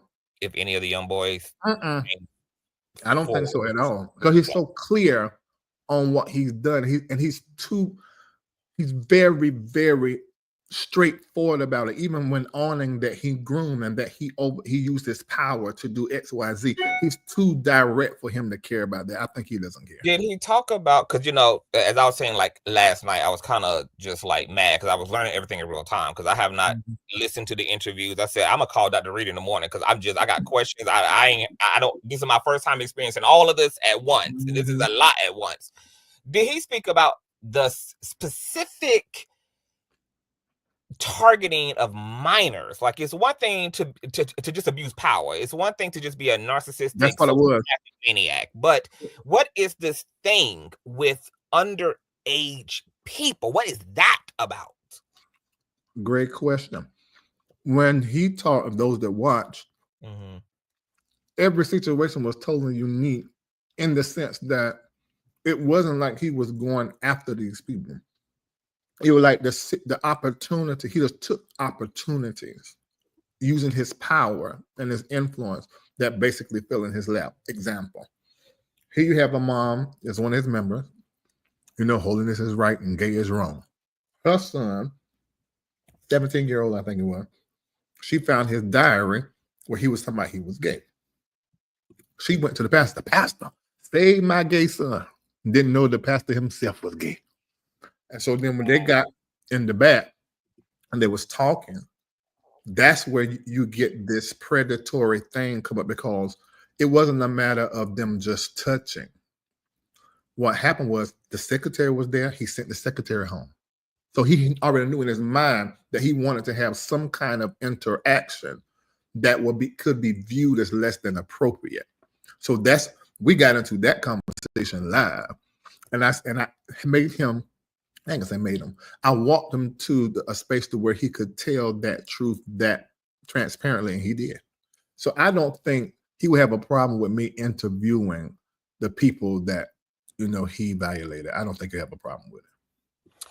Okay, so my question is: has Dwayne told you how he identifies? Is he a bisexual? Is he pansexual? Is he straight? I asked him in that video, and he basically, it was like he wasn't going to answer, but he did sort of answer. He basically said, "Oh, this is what he said." He did answer. He said, "I don't know the answer to that question." Gay is the answer.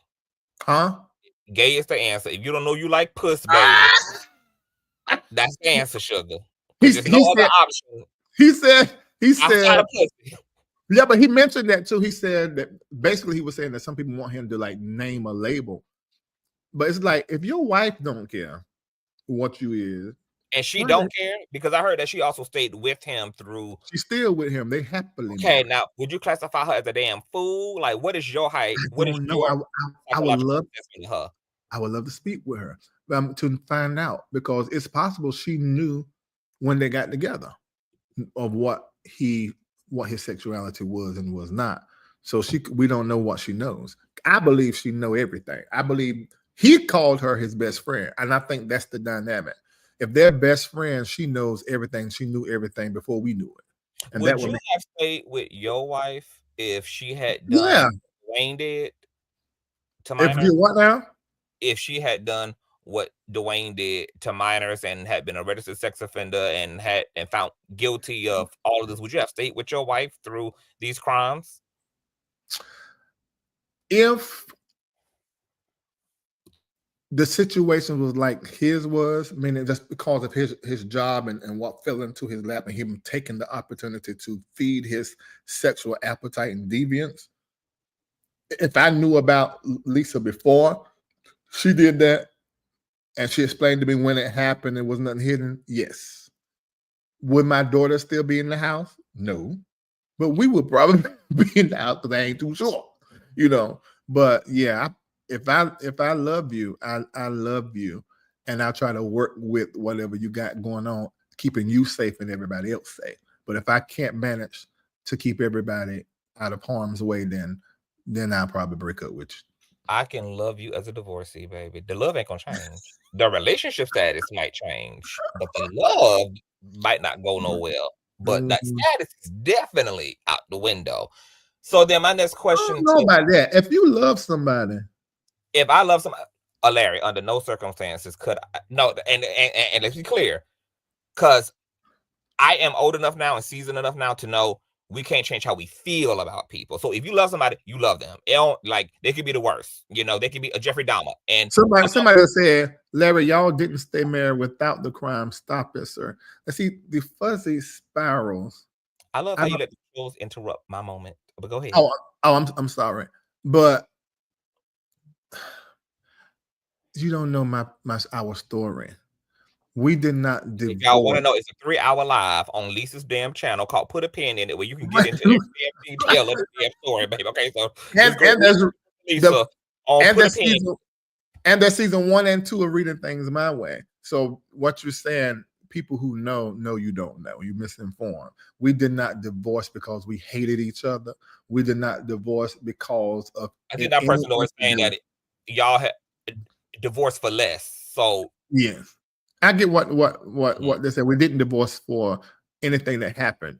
Lisa said, "I need to find out who I am, and that means that I need to run down to Florida and be a lesbian." Right. I need to run. No, she actually went to North Carolina first.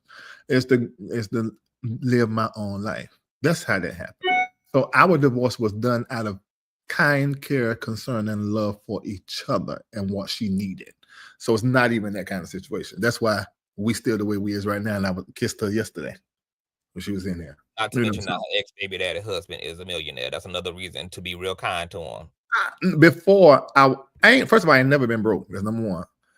Well, it's been not within them. Well, I was broke in the first part of marriage, but that was like the first 3, 4, 5 years. After that, I always been a man of means. You know, I just got more now, but that ain't all the more reason to not be too mad at you. I don't know about that. I'm Lisa ain't that kind of chick. Money ain't that important to her like that, and she got her own money. She a 6-figure woman by herself. Yeah, but you got more money, huh? Yeah, but you got more money. She got money, but she don't get it. But she don't get it. she doesn't get my money. She doesn't benefit from that. She was benefiting when she was living on one of them floors in Carter B old house. No, she done that for me because the help for our children. She done that for because our children need it. No, Lisa's not the money girl. She just ain't that chick. I can believe that because in the beginning of y'all relationship having kids, y'all was living out in shacks on Indian burial grounds with rainwater coming through the damn roof and walking to the damn nearest Chevron for milk. Exactly. So yeah. Shout out to Lisa for the humility. Okay, so that's what I was saying though, right? I understand because I used to think that like a part of breaking up with somebody was trying to undo the love. I realized that's impossible. If you love somebody, you love somebody. But what I did become clear about is that love was not an excuse to stay in anything that is toxic for you. So the relationship status is conditional. Love is unconditional. I will love you, and I will love you even if I have to break up or separate. But I don't have to remain in a relationship to you just because I love you. And I cannot be in a relationship to somebody who thought it was ever okay to violate someone who does not have the mental and emotional physical capacity to fend for themselves, which leads me to my next question. Because last night I was saying my big problem, right? Because I can't lie, Larry, Jake's conclusion was kind of my similar conclusion in terms of what Youngblood is trying to do here, which is attempt to use Jake's the public figure and the rest of the people that allegedly groomed him as a way to restructure his public image. Because obviously there's no redemption in walking around as a registered sex offender. Like there's just nothing redemptive about that in terms of employment, socially, etc. You just don't, nobody wants that jacket, and that jacket can come with some issues. So with that being the case, I feel like, right, you also, just like you can't change the way that you love, you can't change what you feel. My issue is, don't you ever act like you could not make a different choice. I'm not going to argue that your desires are not strong. I'm never going to not argue that that's not some powerful shit to contend with. But when people start low-key acting like, because I feel like this, I had to, that I literally had like that. No, there was no, baby, you didn't have to. That you did is a major problem. And you did it again, and you did it again, and you did it again, and you did it a fucking again. And it costed other people their minds. It costed other people and other families their minds, their trust, because we got to think about the fallout, right? This man probably destroyed the perception, and these people who trusted the church, they now walking around with church hurt. They now walking around with a distrust and a stain about people who represent themselves as godly because of what this man, what this alleged man of God did. with young people. And let me tell you what was so heartbreaking, Larry. One young boy, 15-year-old boy, went to Youngblood for therapy, for spiritual counseling after he had just been violated ancestrally, and he was seeking Youngblood out. Oh, Jesus. Right, he was seeking I think I read Youngblood that. for help about his SA trauma, and he walked right into the belly of the beast of another abuser. Yep. I can't. Divorce is the least of what the hell I'm gonna do. You would be lucky if you make it out of the marriage alive, yet alone divorced. I might be widowed. Yeah, I would like to talk to her to find out. I mean, he did talk about this stuff, and I could have pressed harder. And to be honest, I didn't really want to. I'm like, you already done been convicted. Your name is written in forever. You didn't want to feel like you was retrying it all over again. I didn't want to do that. But I would love to find out. I'm gonna ask some stuff. I really just know about one person. Bring her ass over here and talk to me. I would like to understand. What is this spiral talking about? Me and Lisa still live together? I'm gonna get that. Let me scroll. She need to watch the show. Lisa ain't lived in my house in 2 years. I don't know why she don't. She not update. Y'all, if y'all not fans of Larry, y'all don't follow. Just be quiet, cause the facts are already out there in plain sight. You just ain't obviously keeping up with them. So don't even be making those statements unless you know what the hell you're talking about. Okay. High mental ability says, can T.D. Jakes be held legally liable for what seems like attempting to discredit or defame Dr. Larry Reid? He didn't go quite far enough. So no. It was just right.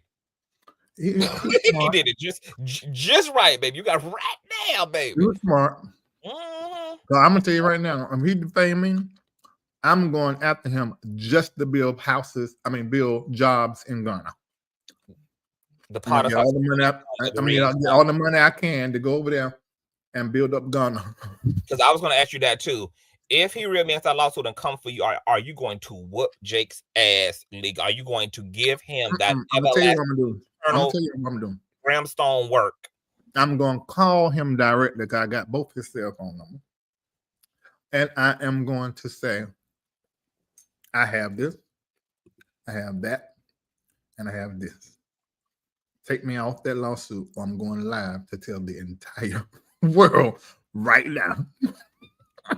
Okay, so you just back his ass down out the gate. We ain't gonna even get to a trial or anything. Yeah, because I don't want to put no more money towards I got this one last legal thing, and I only really care about it, but it's done got pushed back again to next year. Yeah. I don't really care about it, but I don't like getting the $16,000, $18,000, $22,000 bill every few weeks. I'm tired of that. So for me, it doesn't make sense for me to be involved in anything legally if I can't walk away much richer. So that's why I ain't suing. There are quite a few people I would have sold. Quite a few people I would have already sued. I mean, I could have because they are in NDAs, but I'm not even going to say I wish everybody well. Avoid it if it can be avoided. I wish everybody well. I hope you be okay. Okay. Dr. Sherry says, Dr. Reid, are you still going to do part 3 with, I guess, Dwayne's brothers? No, and one of those guys, as of last night, made a decision for his name not to be mentioned again. So I don't know if he was paid or he been getting threats. Yeah. Okay, so just because I'm the dummy in this whole thing, the interview was going to be based upon what? Like the brothers were going to do what exactly? Yeah, the other 2 people that work close with Jakes were just going to tell their stories to let everybody know Dwayne is not lying. The same thing happened to us and tell their own story. In fact, these are not Dwayne's brothers, but 2 sets of brothers. Like these are 2 guys. One of the guys is his brother, his blood brother, Richard. So that's coming into this case. It is. High mental ability says Dr. Reid came up here, clarify everything because too many things left people's minds. Yes, I was like, where is Dr. Reid? Because because it's a lot. But I'm glad you came up here. I came up here not even knowing that was needed.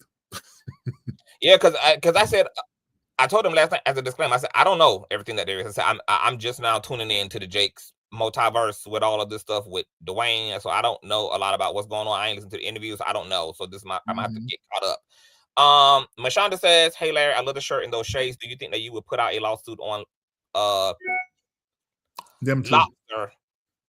No. Let me tell you why. Although both of them had NDAs in their contracts. How can I say that? I'm gonna say two things. Number one, once you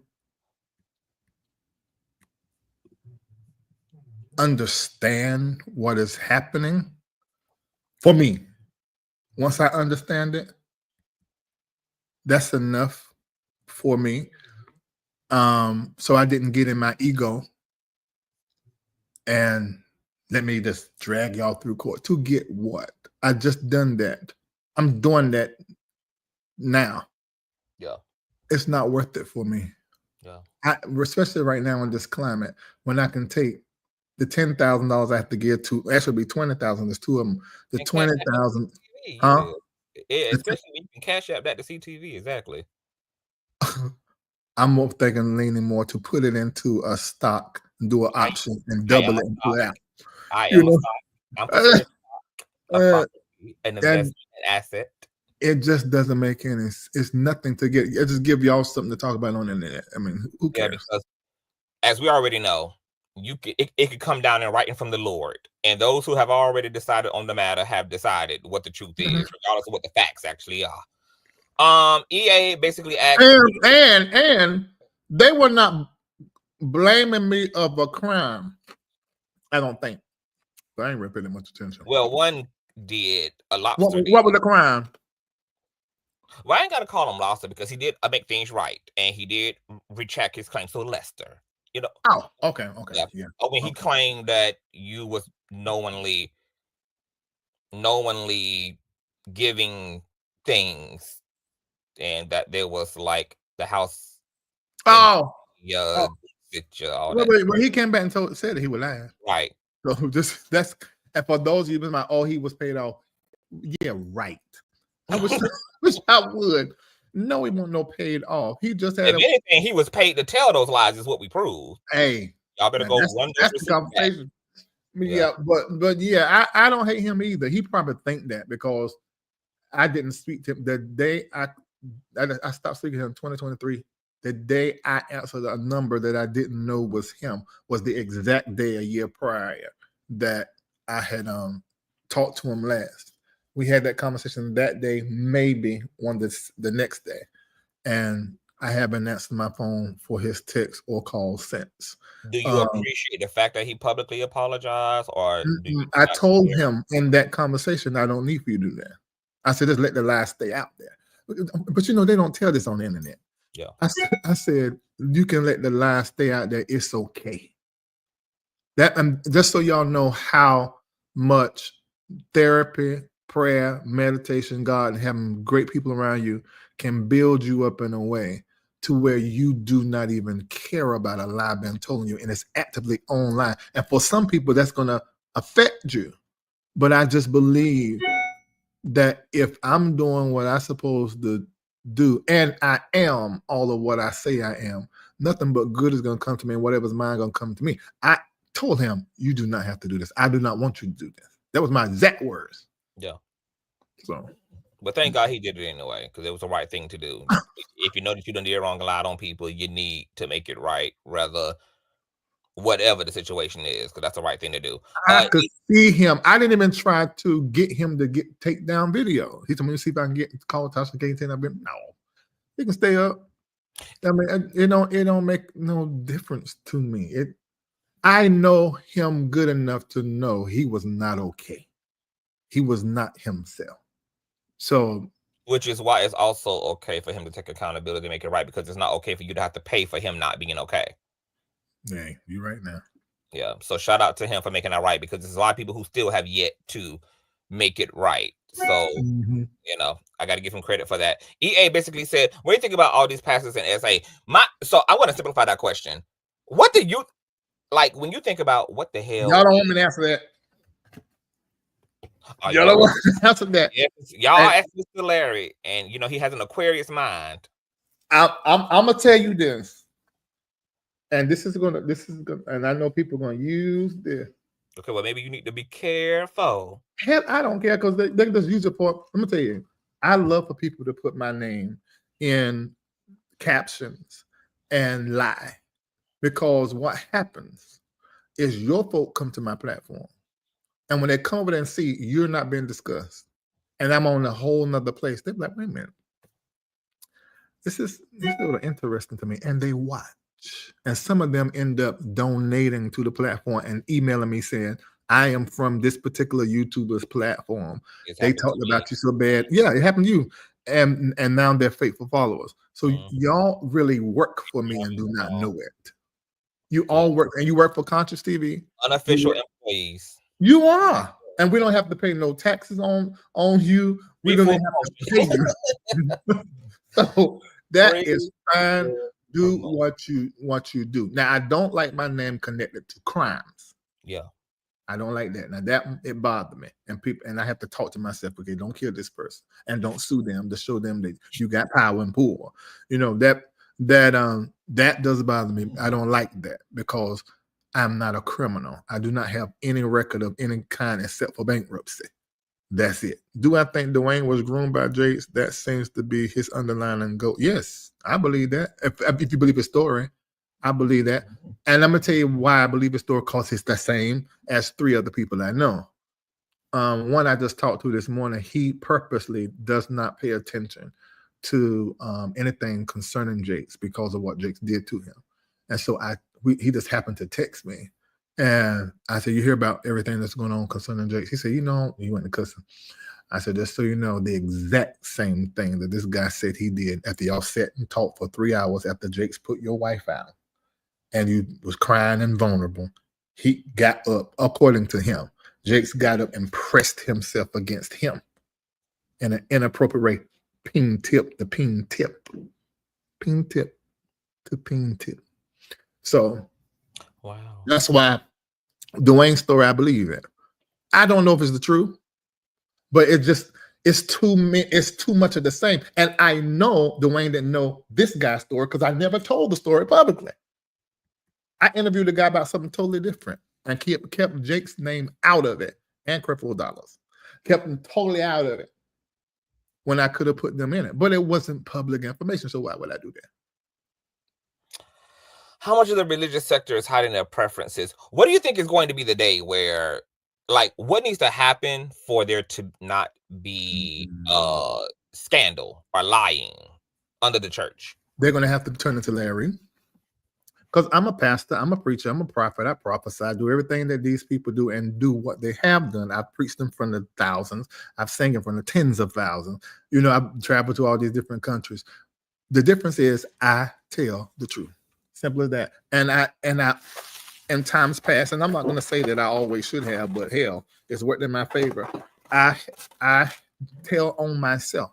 So when somebody else come to tell something, my core people, maybe not all those people out there, already know, oh, we already heard this from him. He already explained this. He already shared this with us.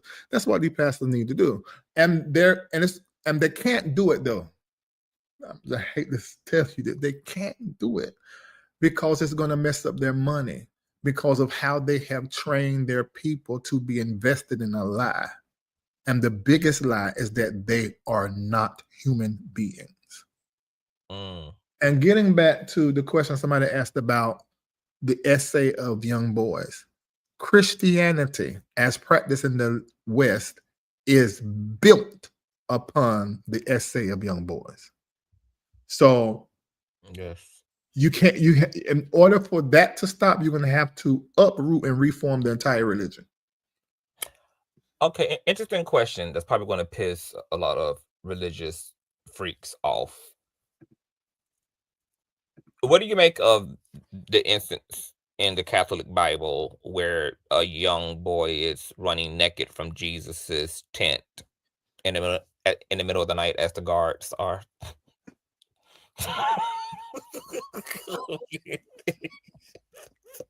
See, you're getting into what I'm discussing.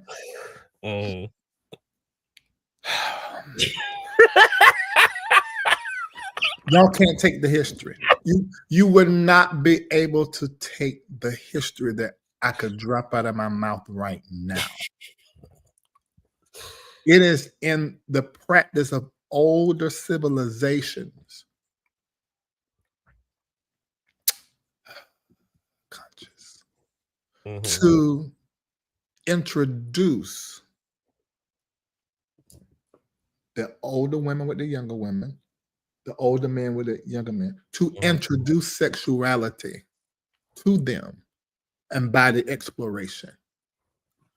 This is cultural that then moved into spiritual and religious practices.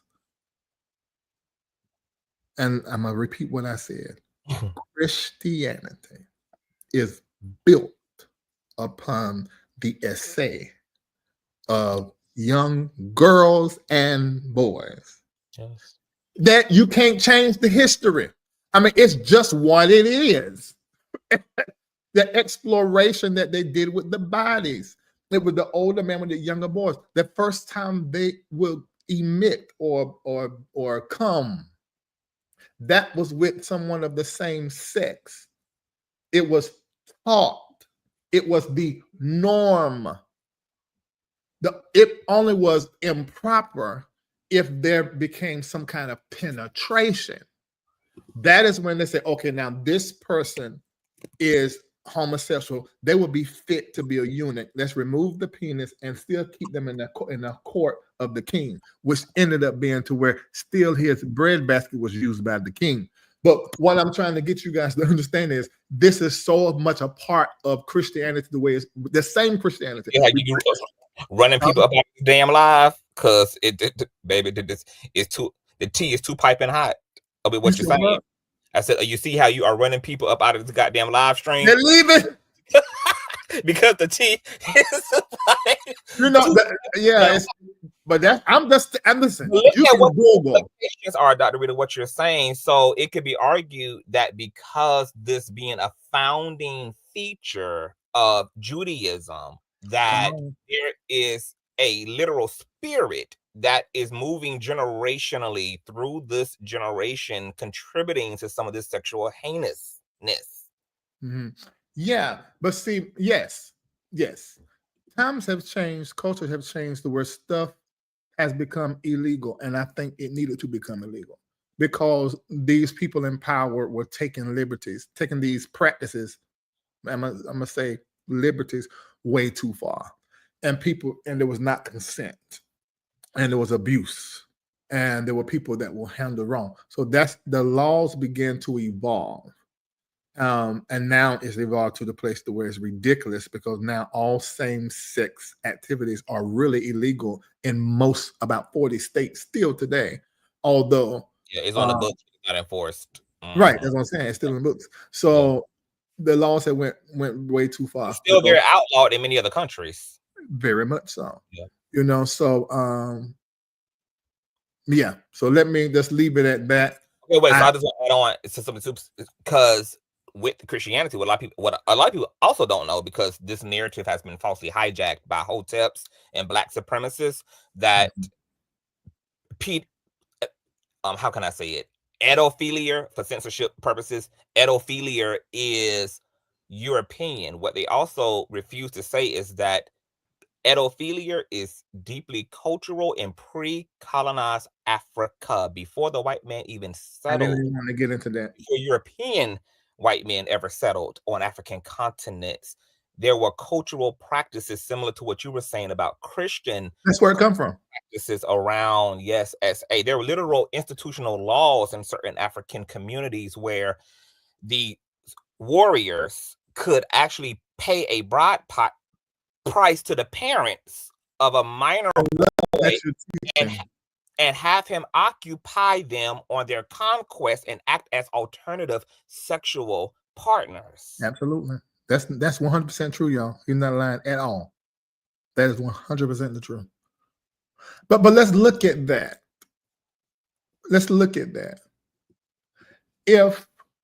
Is there a world where an adult man and a younger man can have a conversational sharing, or let's say two adult men can have a conversation who have not been with women yet or whatever, and they're exploring and showing each other for educational things, and it may be pleasurable. Is there a world for men and women to explore with each other? We're talking about grown people. Is there a world for a man, two men, and two women to explore with each other, and it's not considered homosexuality in the sense that they are attracted to the same gender in a way that they would the opposite? Is there a space or world for that? And the answer is no. There's room a little bit for it in our world today amongst women, but not amongst men.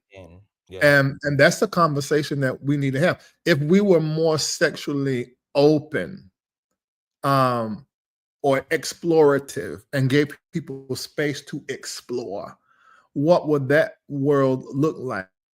Would it end up being a world where there was no essay because people are more open to share about what their thoughts are? Because some people that commit the crime of SA, I believe that they have something in their inner child that needs to be worked through.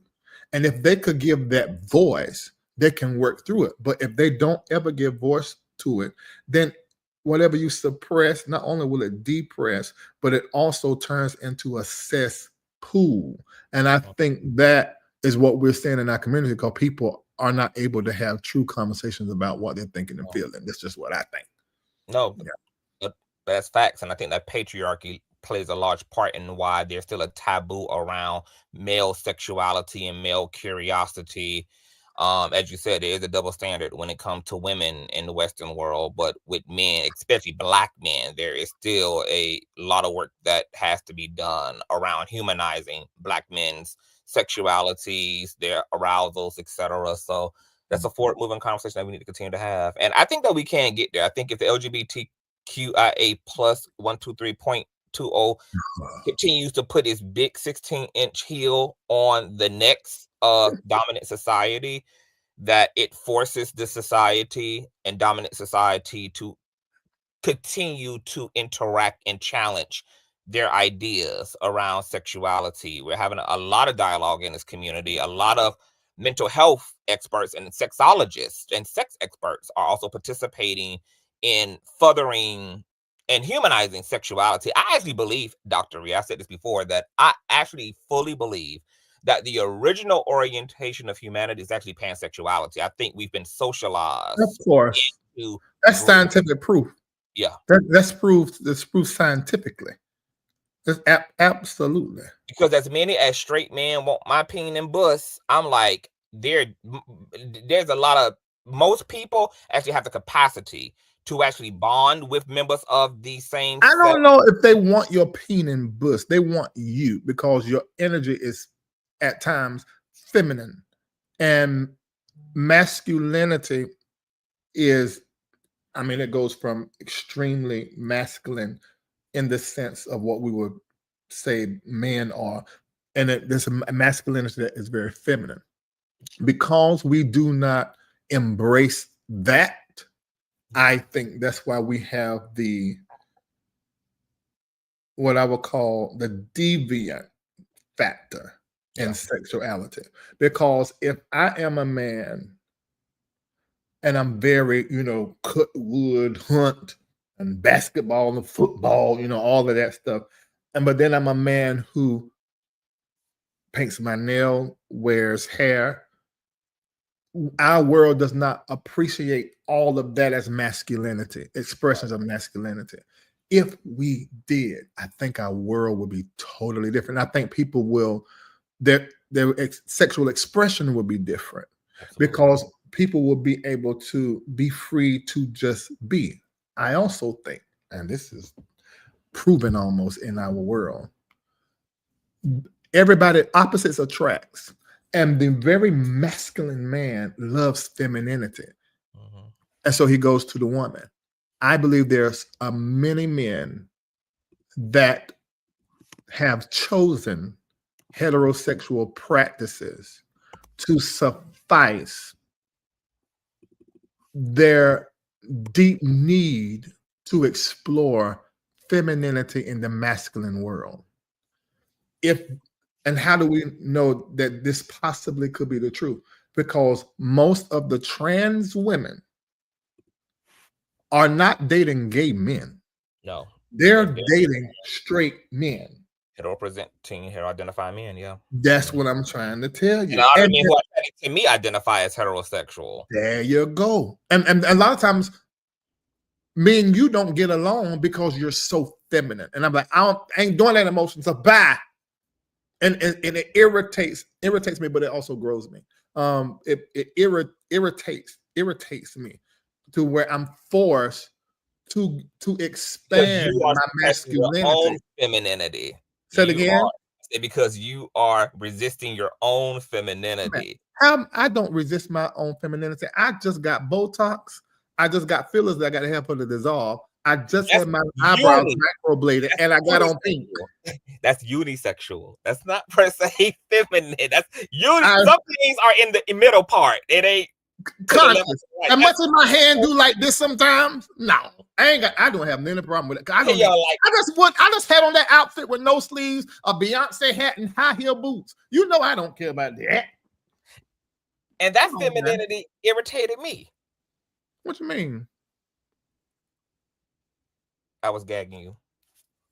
No, but those are like shallow feminine traits. I'm talking about like feminine to me. I'm talking about femininity on like in terms of like what you were getting at, like the emotional range, the emotional availability. I'm working on that because like that part of femininity. I'm a lot better, but I'm still working on that though, because my daughters are responsible, Lisa's responsible, you, Shmako, Kendall, late Nathan, they're emotional people. So I've grown, and Junior, I've grown quite a bit in that, but I'm still working on that to not view that aspect of myself as because we attract a lot of what we I don't know the word to put on it. I don't want to say view that part, to resist that part of myself. I'm gonna say that because I do. If I get very emotional about something and in the thought, I pull out of it and I start being analytical about it and I push the feelings of it away. So yeah.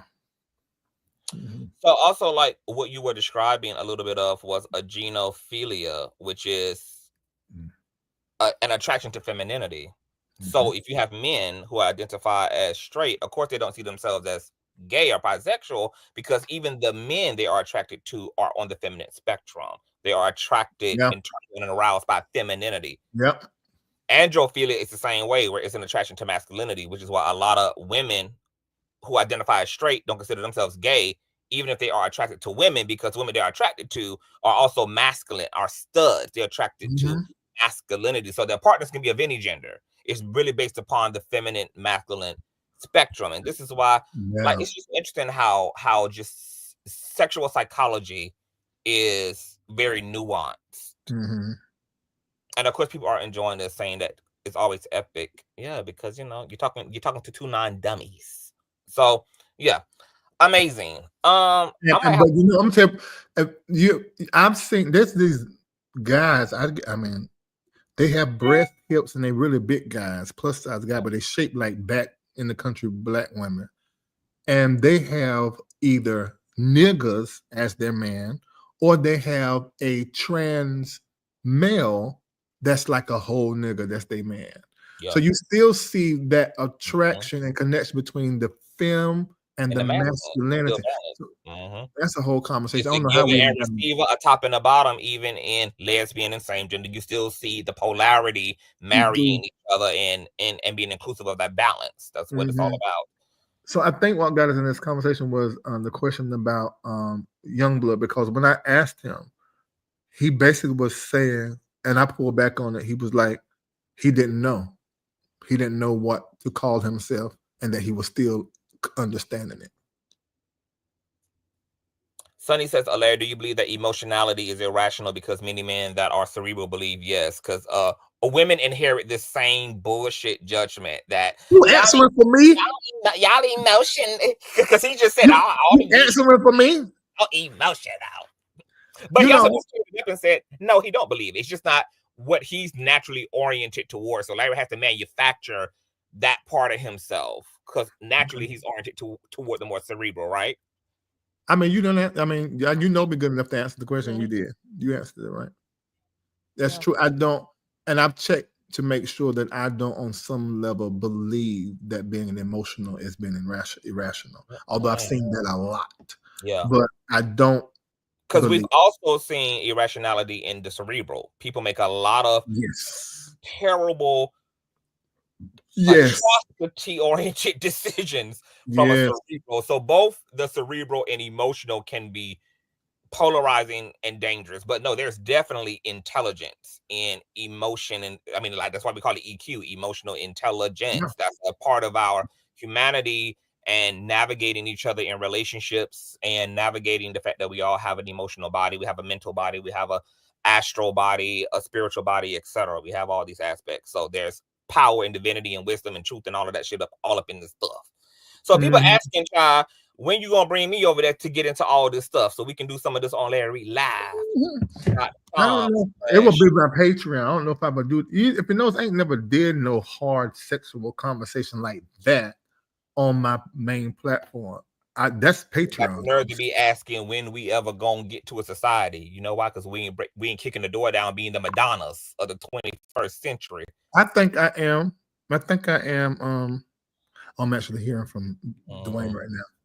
He's already constructing his response.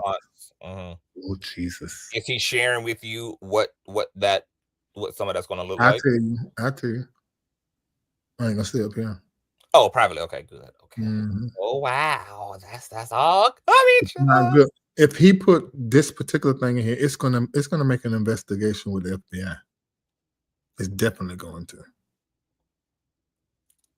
And Jakes is not going to come back completely clean if there's an investigation that he's going to sell outside the court. That's what he ain't have no choice. I would. You'd be stupid not to. You do not want to have this discussed in the court. You just do not want to have it. I don't know why he found it. That's going to be so disappointing because they could have settled. Because I'm sure that Dwayne would have took less than $6 million. I mean, like, you always go for the highest bid when you're bidding, but of course, like, I'm sure he would have took less. I mean, I'm sure his jobs as a sex offender have been equivalent to janitorial work, McDonald's drive-through. No, he's an entrepreneur. Him and his wife do well. Entrepreneur is another way out too. Yeah. So what does he do as an entrepreneur? What is his business? God, he told me. I can't remember. See, salacious.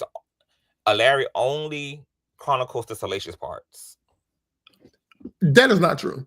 I just don't remember. I only remember the messy shit. On period. Okay, well, I think we've been here long enough. This was amazing. Yeah, I think you answered all the questions, even though you tried to get spicy with your pink, and I had to put you in your place, but we got through that. And you did well. You simmered down. You got food. You probably was hangry. It might have been that. Might have been that. I just heard what you said, and I got it. It's me. That's how I saw it. And all. So it was me in the way that I viewed it. Don't go telling the rest of the community that CTV drag. He Tasha K'd me up there. I wouldn't do that. I wouldn't do that. Even if you did it, I wouldn't do that. So I said Larry's integrity has been compromised. It's funny how people make up stuff, ain't it? And they probably just got in here and ain't heard. I mean, just create stuff. 30 seconds of an interview, ain't even really familiar with nobody in the damn situation. Yeah, but it is what it is. I think I really wish you would have been involved in this from the beginning. Yeah, me too. Because the way that you think is very important. So do you think I should continue to stay with it then? Because I came up here frustrated. I said, I'm done with this shit. I said, I felt like I looked into hell last night and I want nothing to do. This is too over the top. I don't think Black Burns over the topness is T.D. Jakes and did it. It's damn Youngblood and being a register. It's so convoluted. I feel that it's just, and then it's we have lacked receipts in this whole thing. So it's hard to form. It's hard to land a plane because it's just very narrative driven right now. It's a lot, but it's a lot though. I mean, you got to think if you did do from this time last year, everything concerning Jakes to now, you'd be busy for 2 weeks. It was something like every week surrounded it because it all started, if you remember, with Carlton getting sick. Yeah, I remember. And when Carlton got sick, and I was going through the story about how he was wrong, and I read what Jakes said, and I said, I think Jakes owed Carlton an apology and how he handled it, and then a switch on to take his place in white evangelical Christian TV, that posture, and killed him publicly in a white publication. And I went in on that. Yeah. So much so to where he ended up answering me back in the pulpit. He said, it's been said that somebody made me. Come on, Carlton. Well, if you made me, then go make another one, you know. And did. He made a few of them. Right. And that is what, and then I responded to that, and the people saw that response. And then he came back on that Christmas and said something about them freaks or something. I don't do that freaky stuff, them freaks. And that is what set the course for. The next thing you know, what's the name was talking about him live and on my platform. I was covering up my platform. Yeah. The P. Diddy stuff was rolling out all at the same time. That happened. It's been one thing after the next. Yeah. Is Manasseh, do you think he's going to be re-triggered since he got triggered up at that time around everything going on? Do you think he's going to find himself re-triggered up? I think so. So. Have you and Jakes ever had a direct conversation? Have y'all ever corresponded directly? No. Nope. Okay. Not at all. Okay. We could. Yeah. But we haven't. Okay. And you have no fear. Go ahead. I no fear what? And you have no fear of what he's trying, his fear tactic in this lawsuit as it relates to you. You don't have no concerns. It's very difficult to make me scared because I can't even remember when I've been scared. Would you be upset if he did try to go the frivolous way, since that still would cause for a response and money to go out to respond to the bullshit of it all? Like, would you be mad that he really would even try to assert a false, frivolous lawsuit against you and be that petty? I would be upset. Yeah. Because I don't want to take my money to use it for anything relates to court and legal. No, because you got all these feminine men like me, Shamako, and Nathan to take care of. I don't appreciate it either, Jason. Don't be trying to file no damn false, frivolous lawsuit or nothing, child. Okay, it's people, other people who need Larry money for good damn reasons. Tiki says that they're disappointed in Larry. I don't know if you want to clarify, Tiki, where exactly you're disappointed. Baby. For doing what exactly? It's your platform, so I'm not even gonna. You be tearing the house up anyway, so you can go ahead and shoot the club if you need to. This is the same person that said what they said earlier. I just learned from behaviors of people on YouTube that y'all really want our attention in the chat, and so you think saying things of this nature is going to get you what you want, but it doesn't. And this has been my platform. You've been blocked immediately. I wouldn't even acknowledge unless I wanted to join you a little bit on your way out. I wouldn't have any knowledge because you don't mean anything. You've been disappointed in me means absolutely nothing because you do not matter to me. So I don't know why you're telling me that because I don't give a flying fruck. You've been disappointed in me. You're disappointed in me for who? I mean, you don't matter, baby. I don't know you. And that brings me to my next question. For 2025, I've already made the announcement that I'm coming out with a line of molds of my ass for those who deserve to kiss it. They can finally kiss my ass, and a mold of my peen for those who always have my dick in their mouth anyway. Now you're going to actually know what that physically feels like and be able to really simulate that experience, y'all. So I'm coming out, child, with a line of ass and peen moles. What's going on, Nosy Boo? Nosy says, I wouldn't acknowledge it either. How are you disappointed in a complete stranger? People need to seek their that happens a lot on the internet, but I really think, especially YouTube, like Pam said last night, there needs to be a special ed section for them type people because they weird as hell. And I don't know you like that. Nosy Hope, you told me that y'all are friends. She the one that like had to fight Nicki Minaj? Yes. Okay. Yes. I never met you, but hello, Nosy Hope. Nosy, she done been in your chat. She done been over in Larry platform and everything. She done covered. I'm sorry, I don't remember, but thank you for watching. And we have a panel that is about to go mainstream and network for 2025 called Tea on Top of Tea. So, you know, we're making things happen out here, Dr. Reid. You better get into it every Monday at 8 p.m. Eastern Standard Time. Honey, we'll be shutting it down with the trendy topics and everything. Oh, yes. I suppose to do 7 o'clock on Mondays, but she said I was in the clubhouse room with you, Larry. Larry is so promiscuous, Nosy, that, you know, he don't remember everybody. Did you say that? He's so socially promiscuous, yeah, I do socialize with people. Up with God, why is that trying to ring a bell, Nosy? Back when Kelly Price. That's what it was. I remember. I do remember you then. Yep, that's Nosy, baby. She's still missing. Kelly Price still missing. Kelly Price need to sit down. I'm sick of her. Sick of her in her corset. She's still missing. Kelly Price is still missing.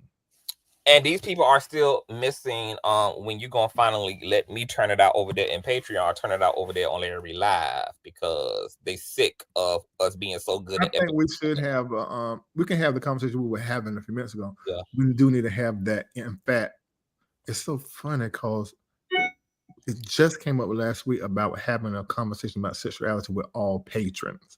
Because what I noticed in my community, although I have people in leadership who are same gender loving and they're teaching and talk, there's still people in my Patreon at least who, for lack of better words, they need to just be who they are and share it. They already know they're not going to be judged, but they just need to be in that kind of conversation to be 100% their authentic self. Yeah. And I know we can have that conversation with you. There was talking about having it with Youngblood, but right now he got too much going on. So yeah, I think we should do that. Okay. You know. Well, the people in us are gonna hold you to it as always. But this was beautiful. I'm gonna plan it and announce it outside. Yeah. So they can come into Patreon because I want it to be a conversation that is more we can just be keep it real, but not have a whole lot of distraction. Well, that's gonna be so fun and informative. It's gonna be important. It's probably gonna happen more than once because it needs to be a conversation around sex and shit. I'll probably get Joy with that too. We'll start it and bring her up. Let's bring some of these lesbians. You know, I know everybody. I know lesbians. I got a trans men. I got trans women. I got non-binaries. I got intersex folk. I got all. We'll start the conversation, and then we'll add because I need to get the patrons prepared because that's the world we're in. Yeah, it's a lot of changes. It's a lot of a lot of the mutants are no longer living in the underground sewers of society. We out on top of the pavement, living out loud now. What this high mental abilities? That's Larry. She responding to the other person who was like talking about they just so disappointed. Larry just sat up here and had a full explanation and clarified everything. Don't know how someone can't understand him at the point unless they just coming into the chat and just doing the most. So yeah. And a lot of times, I think a lot of times the people like that, I mean, they do be having mental issues, but I also think that they hang out in the wrong spots. There's some of these people on YouTube, and I'm still speaking from past experience. I don't know if it's still like that. It just, if you hang out in the chat of folk that's just stupid. Yeah. I mean, they're just talking out of their emotions and they're always talking about another content creator and you get stupid like them. You do. And so then when you come into a more elevated entertainment platform like Consciouztv, where you got people who really think and they're cognitive and clear, you can't catch on that fast because you've been sitting letting stupid talk to you. So I would suggest you don't watch that stuff. And I don't know why you will watch somebody else talk about me. Come in my chat, in my world, to learn me for yourself versus what somebody else is telling you. Well, that's too much like right, doctor. That's too much like right. You know, when it's too much like right, they don't do it. When it's too much like the right thing to do, that'd be the hard thing to do. Okay, last question. Ray says, has Larry been contacted by any new alleged victims since his last live? Of who? Dwayne's or Jakes? I guess for both, for either. Have you been not Dwayne in the last 24 hours. Jakes, yes. Are you able to chronicle what those claims kind of center around? Are these right now it's just a story? Right now it's just that story, just their email. Okay, so they emailed you. Okay. This is gonna get messy between Blood and Jake. Maybe, I guess. It depends. Let me tell you then. I might work on the Conscious platform and talk about it, or the other platforms that I like. Those other platforms, if I feel like hitting the link, I will. But you're not going to hear me talk about this. I was done yesterday. If I say anything, it's like a review on everything and how I feel about everything, and then it's complete. And there's nothing else for me to do when you got two people in court. So I don't know. So what you're saying is that you are not going to be like covering this case, even the lawsuit from your platform. No. Not going to be giving no updates. No, this is a Uno reverse happened. No. Okay. You might speak through my platform, etc., but you're not going to be per se. Let me tell you why. Because they target my platform. Yeah. And I don't need to give them nothing to shoot me with. I done what's the name's interviews. When what's the name filed, Jake's filed, I done that. I mean, I'll just be doing it for numbers, and it's not. I don't know if y'all know this, it's only $1,000 every. How many views? I can't think of how many views it is. Not enough. But it's not, because you ain't monetized either. So but okay, I just my damn business over here. This ain't about CTV. Say it again. Let me tell my damn business. This ain't about CTV. Yeah, I'm just saying, I'm just not interested in beating a dead horse. And what would be my purpose? My purpose would have to be anywhere you go though. Like if you speak at all, isn't that enough to like if you speak at all, even if you're not speaking on your platform, isn't that still enough to pigeon? No, because they don't pay attention that closely. They only pay attention to what is on my platform. When they go to YouTube, they're looking Larry Reid Live and seeing what I posted. So but me speaking to you or on somebody else like Pam last night, it's not going to be like that. I mean, if ever I notice, that's been my MO. If something happened and go down, my name tied to it, where do I end up becoming? Right here. Yeah. It's not going to. That's how it's. I'm not going to go to my platform and then give, because let's be very clear. Aside from Conscious, Pam, and some other people, I'm not going to mention that. I know Conscious will get along with everybody, but I am not going to help people who want to be me take from me. So I'm not going to mention your name on my platform ever. And that's how I feel about the people who are not going to be mentioned on my platform. I'm not going to help nobody who wants to be. Exactly. Now we here, baby. You see me. I see you. See exactly. I'm not gonna do that because you're trying to be me on your platform. You're trying to you want to be me or on your platform. You want to be that voice. There's one woman, Juice Radio Show or something, contacted Dwayne and spoke negative, in my opinion, concerning me. This person was a part of my community at one time, even joined the church that I suggested here in Atlanta and have been going there since I left, and then come behind me after God has used me to help and inspire you so heavily. Now you're going to Dwayne and saying, I need to help you have an interview that people can respect, because they won't respect Larry Reid because they feel like he hates Jakes, and because of things people have said concerning what he has done. I'm like, what? So you would do that kind of behind my back stuff and still smile in my face? And I just had them up doing the Shane Perry.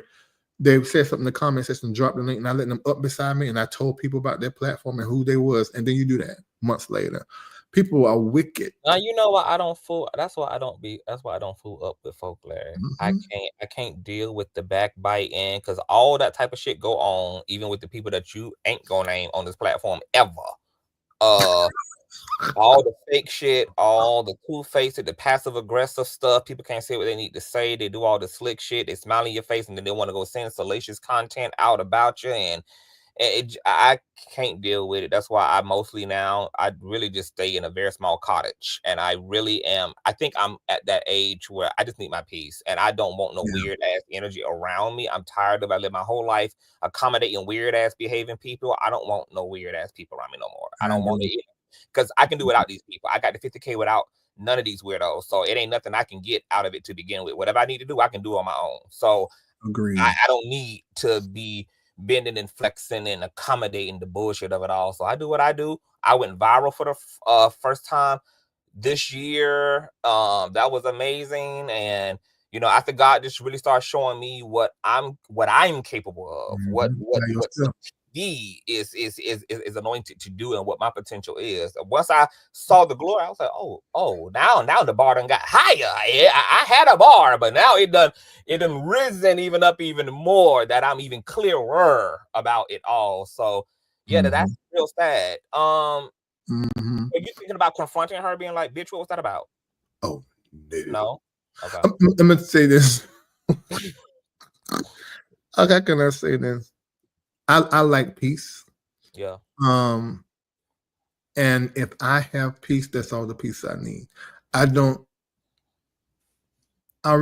You already showed me who you are. Yeah. So I don't see why I would need to say something to her about it.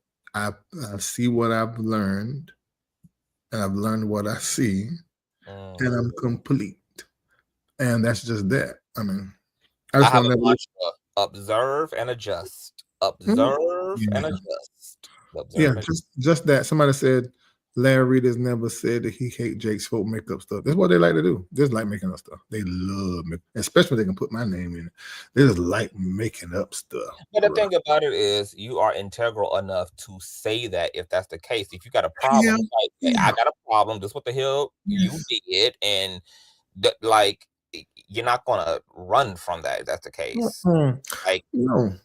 Your transparency has actually kind of been your Achilles heel, actually. So, but it's also been my superpower. Your superpower, exactly. It's been a gift and a curse, that's what transparency is. When I was on T.S. Madison with Milan Christopher, I think Craig was up there. He was with his silly ass. Chi-Chi. And Madison has said that she's passive aggressive. So of course she already knew, but she wouldn't have brought it onto the platform. Yeah. And they were trying to get me to say that I had a sexual relationship with someone that person had went to them. And a romantic relationship. And so, no, it was not romantic. It was 100% sex. No, I'm turning into what they told. But that's they can tell that story. But anyway, it was sex and work. They went and told them that, and I didn't know. I knew it as the conversation went on. I said, okay. And I never went back to that person because we were dealing still by that time. I never went back to that person and confronted them. I just logged it. And then I came to you and told you the context afterwards. But you were the confirmation. Yeah. And I just logged it. And firsthand, CTV. I knew the whole time what was up. And I just moved. I'm going to tell you this. You're not going to meet nobody more calculating. And I know that can be, you can take it to the negative. That's fine. I don't care. Calculating, patient, and watch. You'll never be smarter than me if you're not. Huh? nature. I said that's a part of the cerebral Yes, nature. it's just I think about the end from the beginning. So for years I knew what I knew. And I moved I Yeah. always behind the scene was creating how this will show up in 2024 or 2025, whenever it's gonna be, because I had already known it. So with that being said, I moved masterfully. Somebody else would call it manipulation. You can call it that. I'm not scared of that word. All prophets manipulate. So I don't have a problem with that word. Witches and spiritualists are manifestors and manipulators of the forces that they. That's right. In the context of but your purpose got to be for good. Yes, for righteous purpose, and not for personal gain. So when somebody sent me a screenshot of somebody taking a picture saying, calling me I admit to manipulation, I said, that's okay. Why are you not upset? I said, no. I mean, they're taking it to a bad place to make me look like something I'm not. But that is what happened. I did tell them things that was not true. And I had my purposes for telling them those things. I was in a situation that I needed to get out of, but then at the same time appeared that I wanted or was open to it staying as it was for many years, some friendship. I was clear, and I always was clear. And so if that makes me a horrible person to you, okay. But I wonder what you would have done if you was in a situation like I was in, and somebody had your secret and your then wife's secret, and the other few people who they didn't know they knew, and you had this. That person had this and held it over your head, and it was just a weird mix up of crazy. It was difficult to balance that. And even after that was over, because of having care and concern for the person, you still maintain relationship. It was a interesting. What would you do differently if you could actually? Great question. I would have in 2006 or 5, just years later, once I knew, I would have just cut it off there. Yeah. Cut it off there. Mm-hmm. Versus trying to, because I had a few other things going on in my life that wasn't right, such as I still was being Captain Saberhole. I was trying to be father of the people that didn't have fathers. I was trying to be the foster family that people needed because they was cut off from their family. There was a whole lot of stuff that I was doing that played into that let that go on long as it did. But thinking back, I wish, for their sake and mine, because and that's been keeping it really real, for their sake and mine. Because when I look and see, and I hate this, I really do hate it. I know what everybody else see, but I know them, and I don't like that they're in this state. I mean, maybe they don't feel like they're in the state, but I just know them, and I know when you're good, and I know when you're bad. Yeah. You watched me cry holding you when you were hurting, several times. You rescued them out of the crazy house. Yeah. So I don't like that. I want you to be successful. I want you to enjoy life. I want you to find love. I want you to heal all the stuff prior to me, and then all the stuff concerning me. So if I had cut it off then, there wouldn't be nothing to heal from as it relates to me. It would be all the stuff prior. I hate you. Talking about, wow, you and Conscious reading together is really marketable. We have done that before. That's terrible. I think that would be terrible if me and you are going in on somebody. That is hard. Look, it's time for all that. It's time to be legendary, lad. I ain't holding back. I'm going straight for iconicness, for legendariness. I ain't holding back. I don't care about being ahead of my time. I'm giving everything away in this season. I'm giving the best of me, the fullest of me. I'm going straight for the apocalypse. I am ready. I wasn't ready for a long time.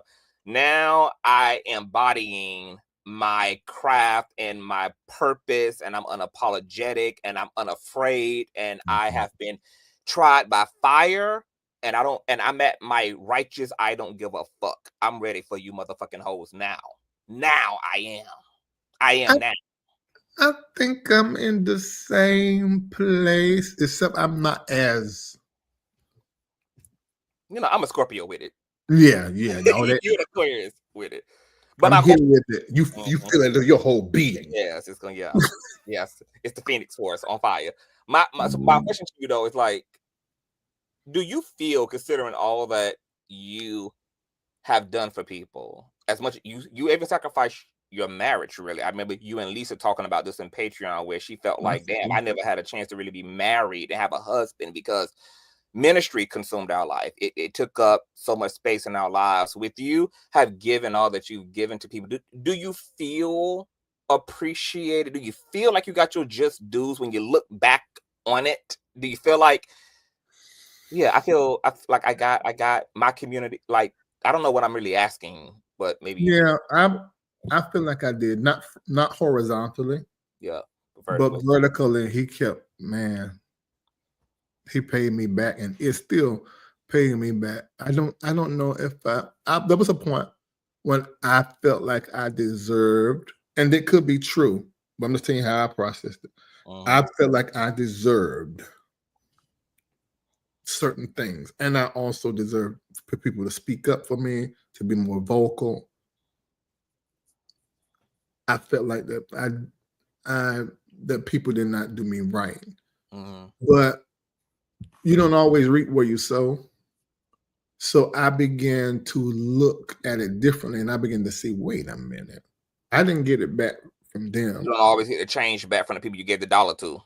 There you go. So because of that, I am fully 100% complete and thankful. I'm thankful for everything I gave, for everything that I did, even if it pained me, because I see how that thing worked for my good, and I've had a harvest from that seed. Got it. Well, this was amazing, Dr. Reid. I think this was amazing. Shamako, he tried to come up here and kind of tried to not act right. He was gonna let the devil use him for a second, and then I had to. You know how Conscious is. He get into fan stuff spicy, and then I read it wrong, and then I get a defensive. I had to paddle that ass. Shamako had to paddle it down. He just explained it again, and I recognized, it was me. That's all it was. And that's what results in paddling. You do know Pluto went into Aquarius on the 19th. It's gonna be there for 20 years. So, and then we're gonna be fighting like dogs for the next 20 years. No, people are gonna be coming to awareness. And today marks the beginning of Mercury in retrograde until the 16th. I think it is. Oh, nice. So we'll be dancing with these energies. I didn't know that. I need to look into that. Yeah, because that explain why you said what you said, and I didn't quite get. That's the communication aspect. Yeah, but then, and also this conversation, you going back asking me some questions. That's also retrograde, retracing step. Yeah. Oh, I didn't know that. Wow. Okay, yeah. Well, this was amazing. You guys will be seeing me on Dr. Reid's platform for 2025, child. And that sexual conversation, the Patreon might be before then. And you did real good, Doctor. Like, you really answered the people questions. You gave them what they needed. Yeah. Really. Well, you said that like I can't. I'm just saying, I commend it. It was dope. Like that, you just kind of, like that. You always make like that. You make yourself available to the people to get clarity and understanding. That's really, good. And you really answered everything. And I kind of wanted to position talking to you today from a non-bi. I didn't want people to be like, oh, you just being a mentee and you just asking all the easy shit. People was actually appreciating me, kind of like. My relationship ain't like that. My relationship is not even like that. You consistent. That's why I was. I don't know why you got an attitude. You know what I'm doing. You know But, what I'm but the same reason why I get an attitude when we ain't on camera. I'm gonna be me with you, whether we on the phone or in front of everybody else. I don't really care what nobody got to say. Okay, period. Now remember you said that. I don't care what nobody got. Now you because you remember you said you talk. I've heard you say stuff about me when I'm not even over here, and you said it like you talking to me. I'm like, these folks gonna think we fussing, but I don't care that. I don't care. I don't mind that because we know. Yeah. So I be telling people that yes, we have a loving, transparent, very passionate friendship, and that also comes with the like rubbing each other the wrong way and pushing against each other. We are not yes men to each other. We also listen to each other. We hear each other out. We also reason together as well. It's all of that. It's the whole. Is what a connection is going to body when it's really a connection. It got all those layers of shit going on in one. And y'all don't never know about it here on the internet, and nobody else knows about it. Like y'all know, I know other content creators. I wouldn't share with those content creators. Like there was a time and then me and him didn't even talk at all because he was upset with me, and I'm texting trying to be nice, and he don't want to hear it no more. So I did not during that time tell not even Mako knew. They knew when we reconnected. They said, y'all hadn't been talking? No, we hadn't talked. Because that's how you supposed to do in a friendship. Yeah. It's not supposed to become everybody's information. Who rudely interrupted? I'm talking on live. I'm almost done. Ow. Yeah, that was Philip. So I don't know what's wrong with these people. But can we give ourselves a round of applause? Because everybody goes ham when it's problem time. The fact that and here's the gag. Not only did we kind of go through our first bout, it was the first bout in like 7 years at that. Yeah. And the bout was pretty serious in terms of just what was being felt and all of that stuff. And I feel really proud because I feel like it was a true testament because we are also in the space of content creating. It's so easy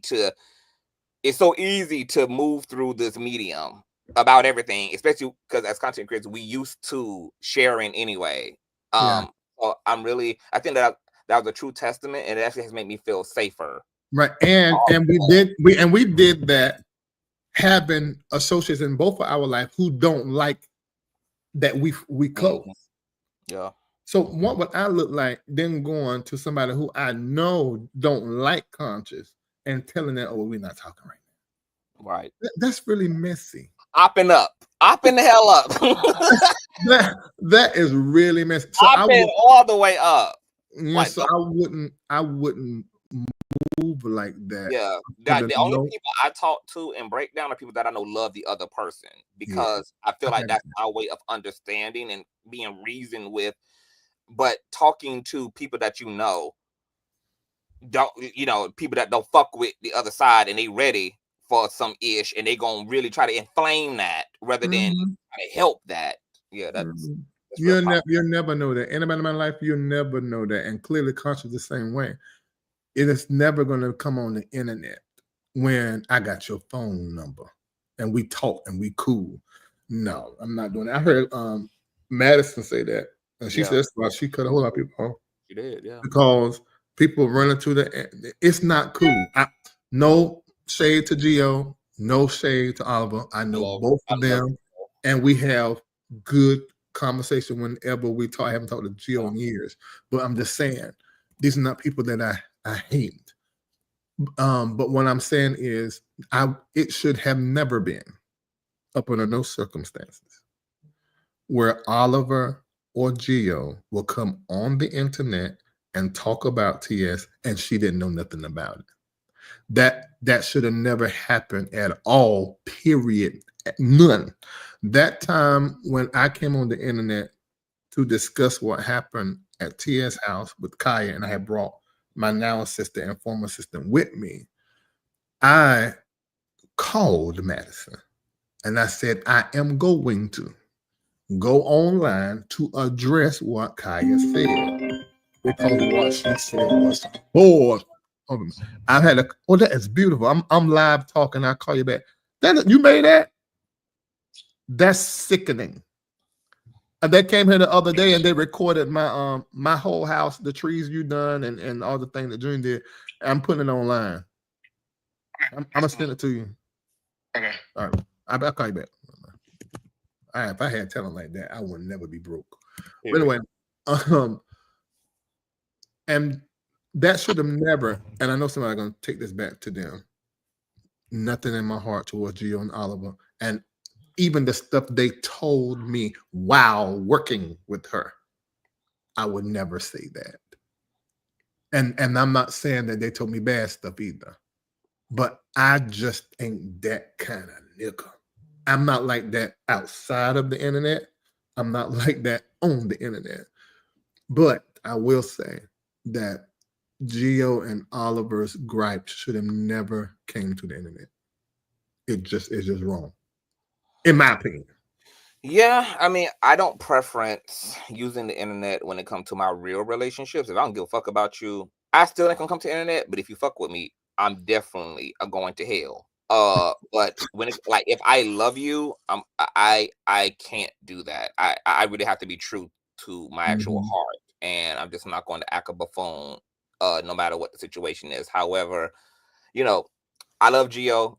I don't know Oliver, but I know that because I just spoke to Gio like last week, and Gio said that he just felt like him and Madison was in real breakdown, a breakdown. Things that got really bad the night that he left, and because he feels she's only concerned with her public image, he felt like this was the only way she could actually hear him, because when they were trying the in-person thing, it was very volatile.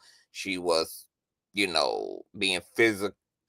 She was very emotional. She couldn't hear it, so he felt like, okay, like, I know you ain't gonna hear me here, but you will hear me here. If I say it here, you're gonna lean your ears because you care when it's said here. You don't care when it's said directly to you. Do you think that? How did he sit with that? Okay, that's his explanation for why. But do he still feel today that that was the best way to handle it? From what I gathered, Gio feels justified. He doesn't take it back. I can't be friends with nobody like that. I mean, like, me and him are not friends, but if he hit me up, there's no problem. Same thing with Oliver. But Larry Reid would never be in a friendship with Gio until or unless he knows that what he did to T.S. Madison in the public space was absolutely wrong, and that he should have never done it. I wouldn't trust friendship with him because he'll do me the same way. So Oliver, don't hate Oliver. Oliver, we cool. But you should have never done a live about T.S. Madison or even her picture up there, and you have not communicated that to her and sort of gave her a rundown of what you're going to do. And then you don't let somebody else. Now, you can't control what somebody else come on your platform and say, but you could have, after they said whatever they said, came up and do a second live and maybe be like, I don't really stand for that and whatever. But the situation should never just be in. It just shouldn't be. I don't agree with that at all.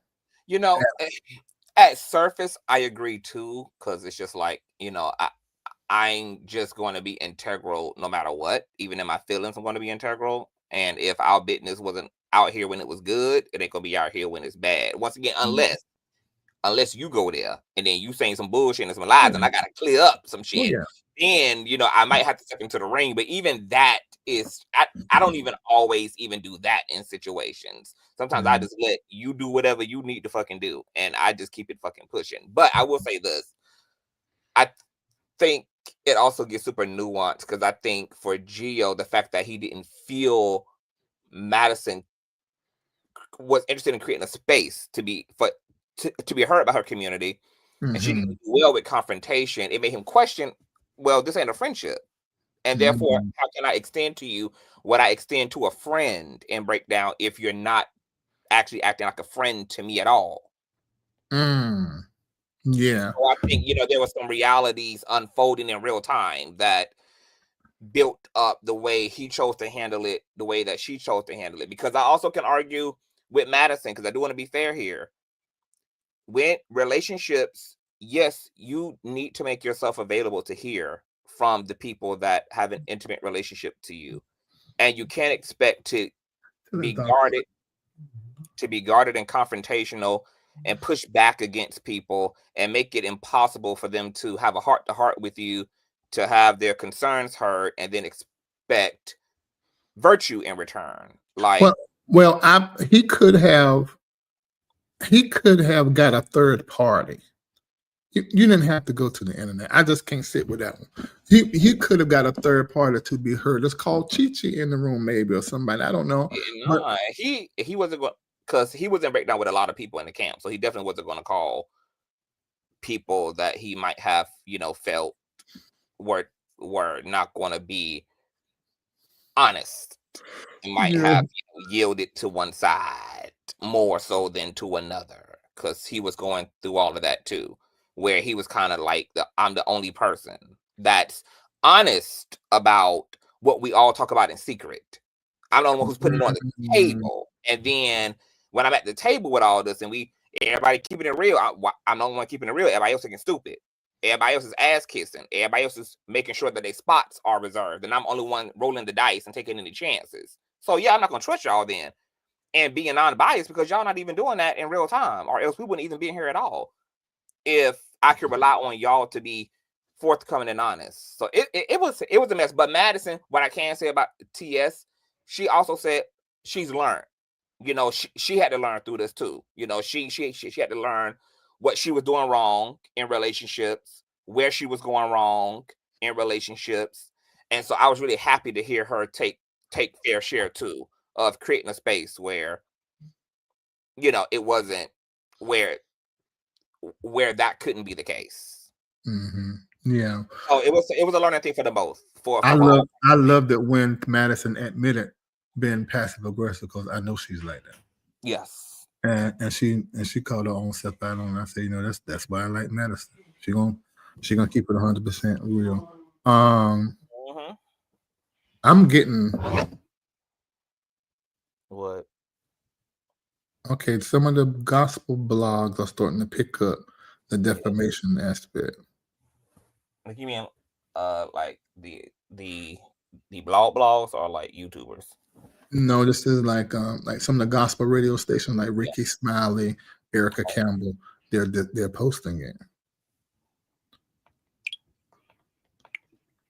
It's picking up traction. It's about to come. It's about to. It's oozing out slowly but for surely. But they're probably having their conversations with Jake says on the back too, like vetting how we can talk about this. Yes, I'm a clip and all that. Okay. Oh my God. Look, I don't like this though. I mean, you would think I got drafted into this, and it's time like this when I'm like, ugh, can't they just hear it? That's what happens when Larry want to let somebody tell their story, child. And it's like I'm just the platform to tell the story from. Can y'all keep my name out of it? No. I don't need nobody to mention my name. No, I don't need. Just know, like when you first start and when you do something, you want them to attach your name to what you do so you can get your blue check. I don't want nothing. I'll pass all of that. Just talk about him. Don't leave my name out. If only that was the perfect ideal media world that we lived in. It'll never happen. It'll never be the case. It actually helps putting my name in it. It does. It'll be all right though, because you speak and the truth always prevails. But this thing, when it comes to the truth, I don't have no friends. Yeah. So that can go good for some of them or bad for some of them, or good for Jakes and bad for them. Because if you said something to me about, for instance, this is just hypothetical. I like the way Pam did it last night. It's just hypothetical. If you told me that you want to get money from Jakes and they ask me that, I'm telling it. Okay. Yeah. I'm telling it. You're gonna tell the truth. I said that's what he said. He said on this day, it was this phone call. Here's the recording. So they know that. So they know that going in. Like, yeah, because that's what got me out of it with that girl that accused them of the rape over there at the church. I had every conversation recorded, and I'm so glad because we was in that meeting. Those recordings in my Patreon for those of you who want to participate. Yeah. If I hadn't had done that, I would have been in some serious. Yeah. But after I done that, after that whole meeting, that they gave the transcripts out to people. After that meeting, it was about a couple of months later, that thing was over, withdrawn. Just withdrew the whole case. Would you not help the other side by giving the truth, given the circumstances? Like, Dwayne is not the only one. I won't talk about him. When it comes to one of these two of these other ones, the whole call to me was about money. And I didn't do their interviews, which I'm glad I didn't. But that call was about money, and I think they probably did get some money. I just wasn't involved. My platform wasn't involved. I'm never going to do a story for someone on someone knowing that your motivation is money, because I can't do that. So my question is why, since sometimes so-called victims prefer a cash payout over. They're being hurt. They want to get their lick back, and money help. People need money, so that's. I think it's just that simple. You done it to me, pay me. Do you think that Bernardina Jakes is going to stay with him through everything, even if everything comes out explicitly, factually against Jakes? Yes, because she already got the facts. She sent the text message between him and Darrell Patrick. She knows what's up. Hold on, you said she sent you? I didn't say she sent it to me. I said she seen them, her and Sarah. Because this was years ago. The iPad was home, connected to his phone, so every text that was coming to his phone was going to that iPad. Yeah. What do you think? What conversations do you think are being had behind closed doors? Like, how? What do you say to your husband? They ain't discussing that. They're not discussing that. If I recall, first of all, you got to understand the dynamic of their marriage. And you believe they're open, huh? You believe that they have an agreement, unspoken agreement, unspoken agreement. See no evil, hear no evil. Right, and Sarita would be like, I better not see nothing, because it's disrespectful. Do you think that they're still sexually active?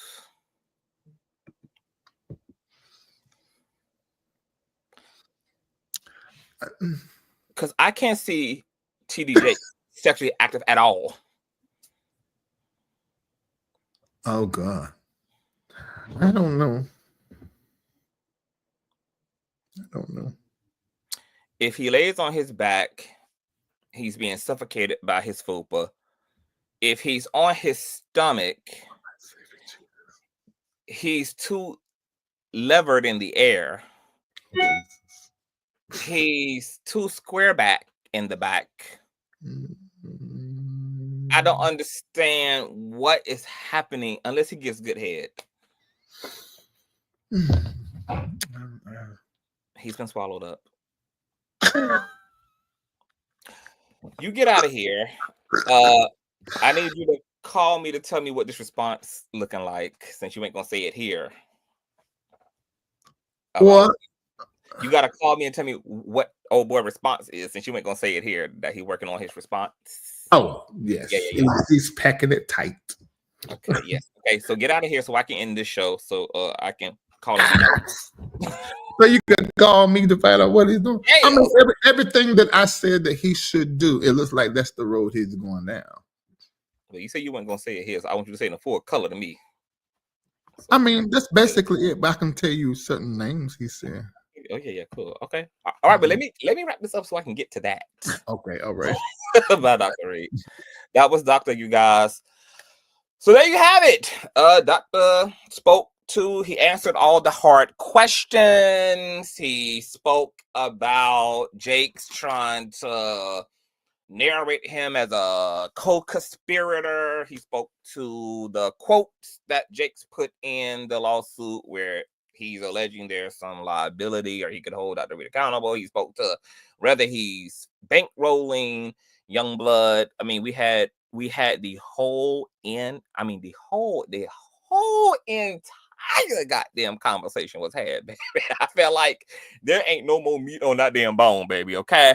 So if you just got in, rewind to the bike to the front of the line and get into the things here because yeah, Dr. Reid like spoke it all for 3 goddamn hours. And Dr. Reid is not going to be covering this lawsuit at all. If he has anything to say, he's going to be coming right on over here sitting in his feminine pink shirt, and his $1 trillion ass rings, and being messy right here on the platform. Okay, you guys give me a thumbs up. I actually feel much better.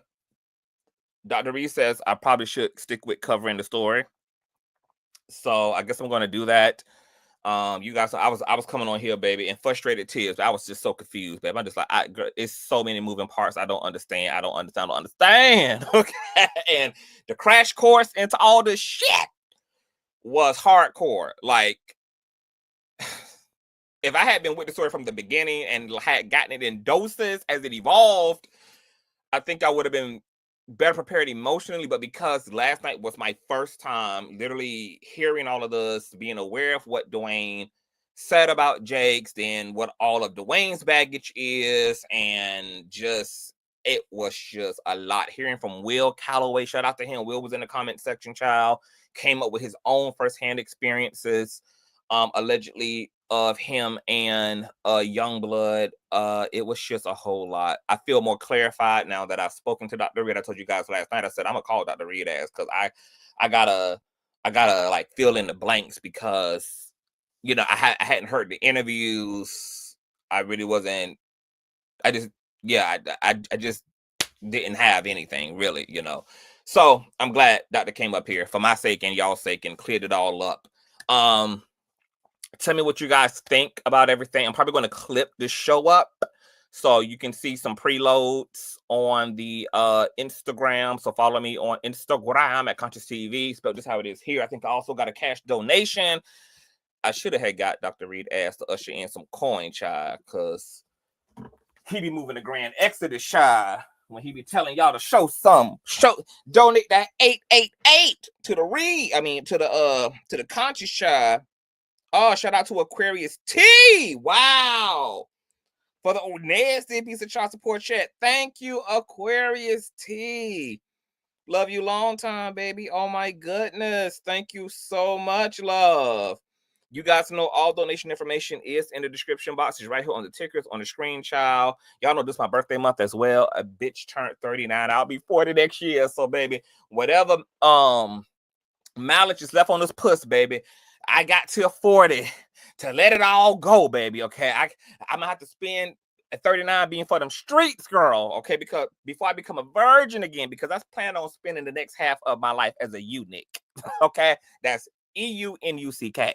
I mean CH. Okay, a eunuch, honey.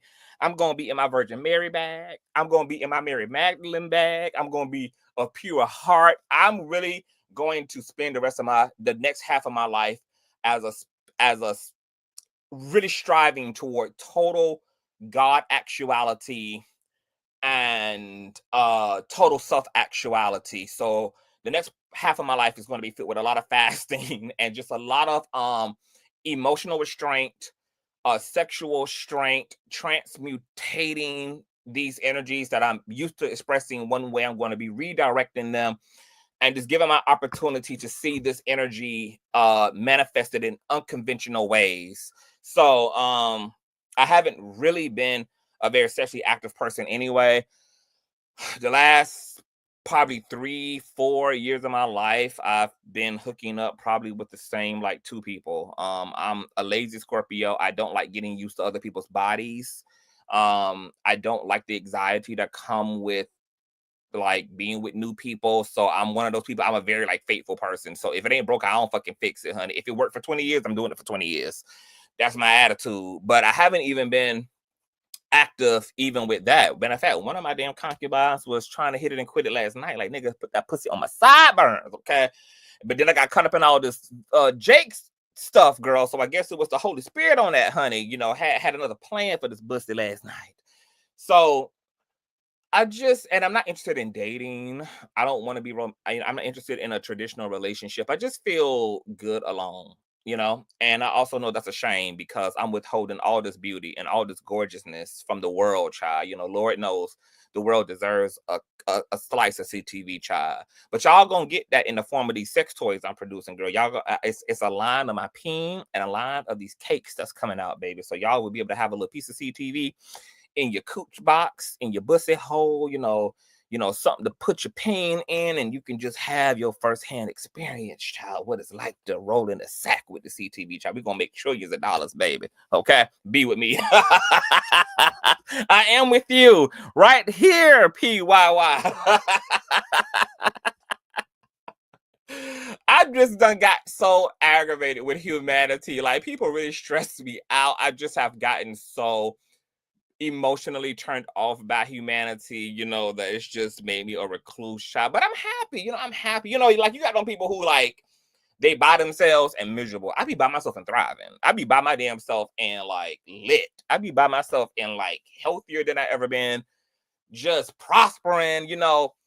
All of my 98% of my problems in life has always been always came from other people. I've never had a lot of personal problems of my like own. I've never been like a problem-stricken individual. But I'm also empathic. So I'm here to be a superhero. I'm here to be community. I'm here to be available to my loved ones and to, you know, just do all of that heroic ass work. But that's really where the stress comes from. But, you know, that's a righteous stress as well. I would never not do the work of a hero just because it's stressful at times and it's hard at times. But the world cannot be a better place if those of us who are not willing to pick up our cross don't. You know, if the world was filled with a bunch of lazy, selfish ass people who just want to be takers and not givers, who never wanted to make sacrifice, who never wanted to do the hard work, who never really wanted to make themselves, you know, like available, you know, to people, you really ain't doing anything. So, you know, the world is going round and round and round and round because of light workers. So always take pride in your work as a lover. You may not, as Larry said, get it horizontally, but you always get this stuff back vertically. I know that's why I'm blessed and highly favored, because I've done right by people, even when those people have broken my heart, even when those people have default the coven, those people have, you know, like, I did my part. And so, like Larry was saying, even if you don't get it from those you saved, in the end, like, there is a higher CEO known as the Father, Son, and the Holy Daughter, the tribunal, who sees all, and there are spiritual laws that recognize all that goes into that soil, and all those seeds that were left there to be nurtured, they come to fruition in time. So this was really dope. We'll see what happens with the lawsuit. I'll be keeping up with everything going on, every movement in the suit. You know, we'll be here, and I'll probably see you guys a little later on, probably tomorrow, maybe tonight. I don't know. But I love y'all. Thumbs up, please. Share. Take your favorite parts from the interview and share it out, you know, on the social medias. You guys can do all of that, and I will see y'all later. Bye.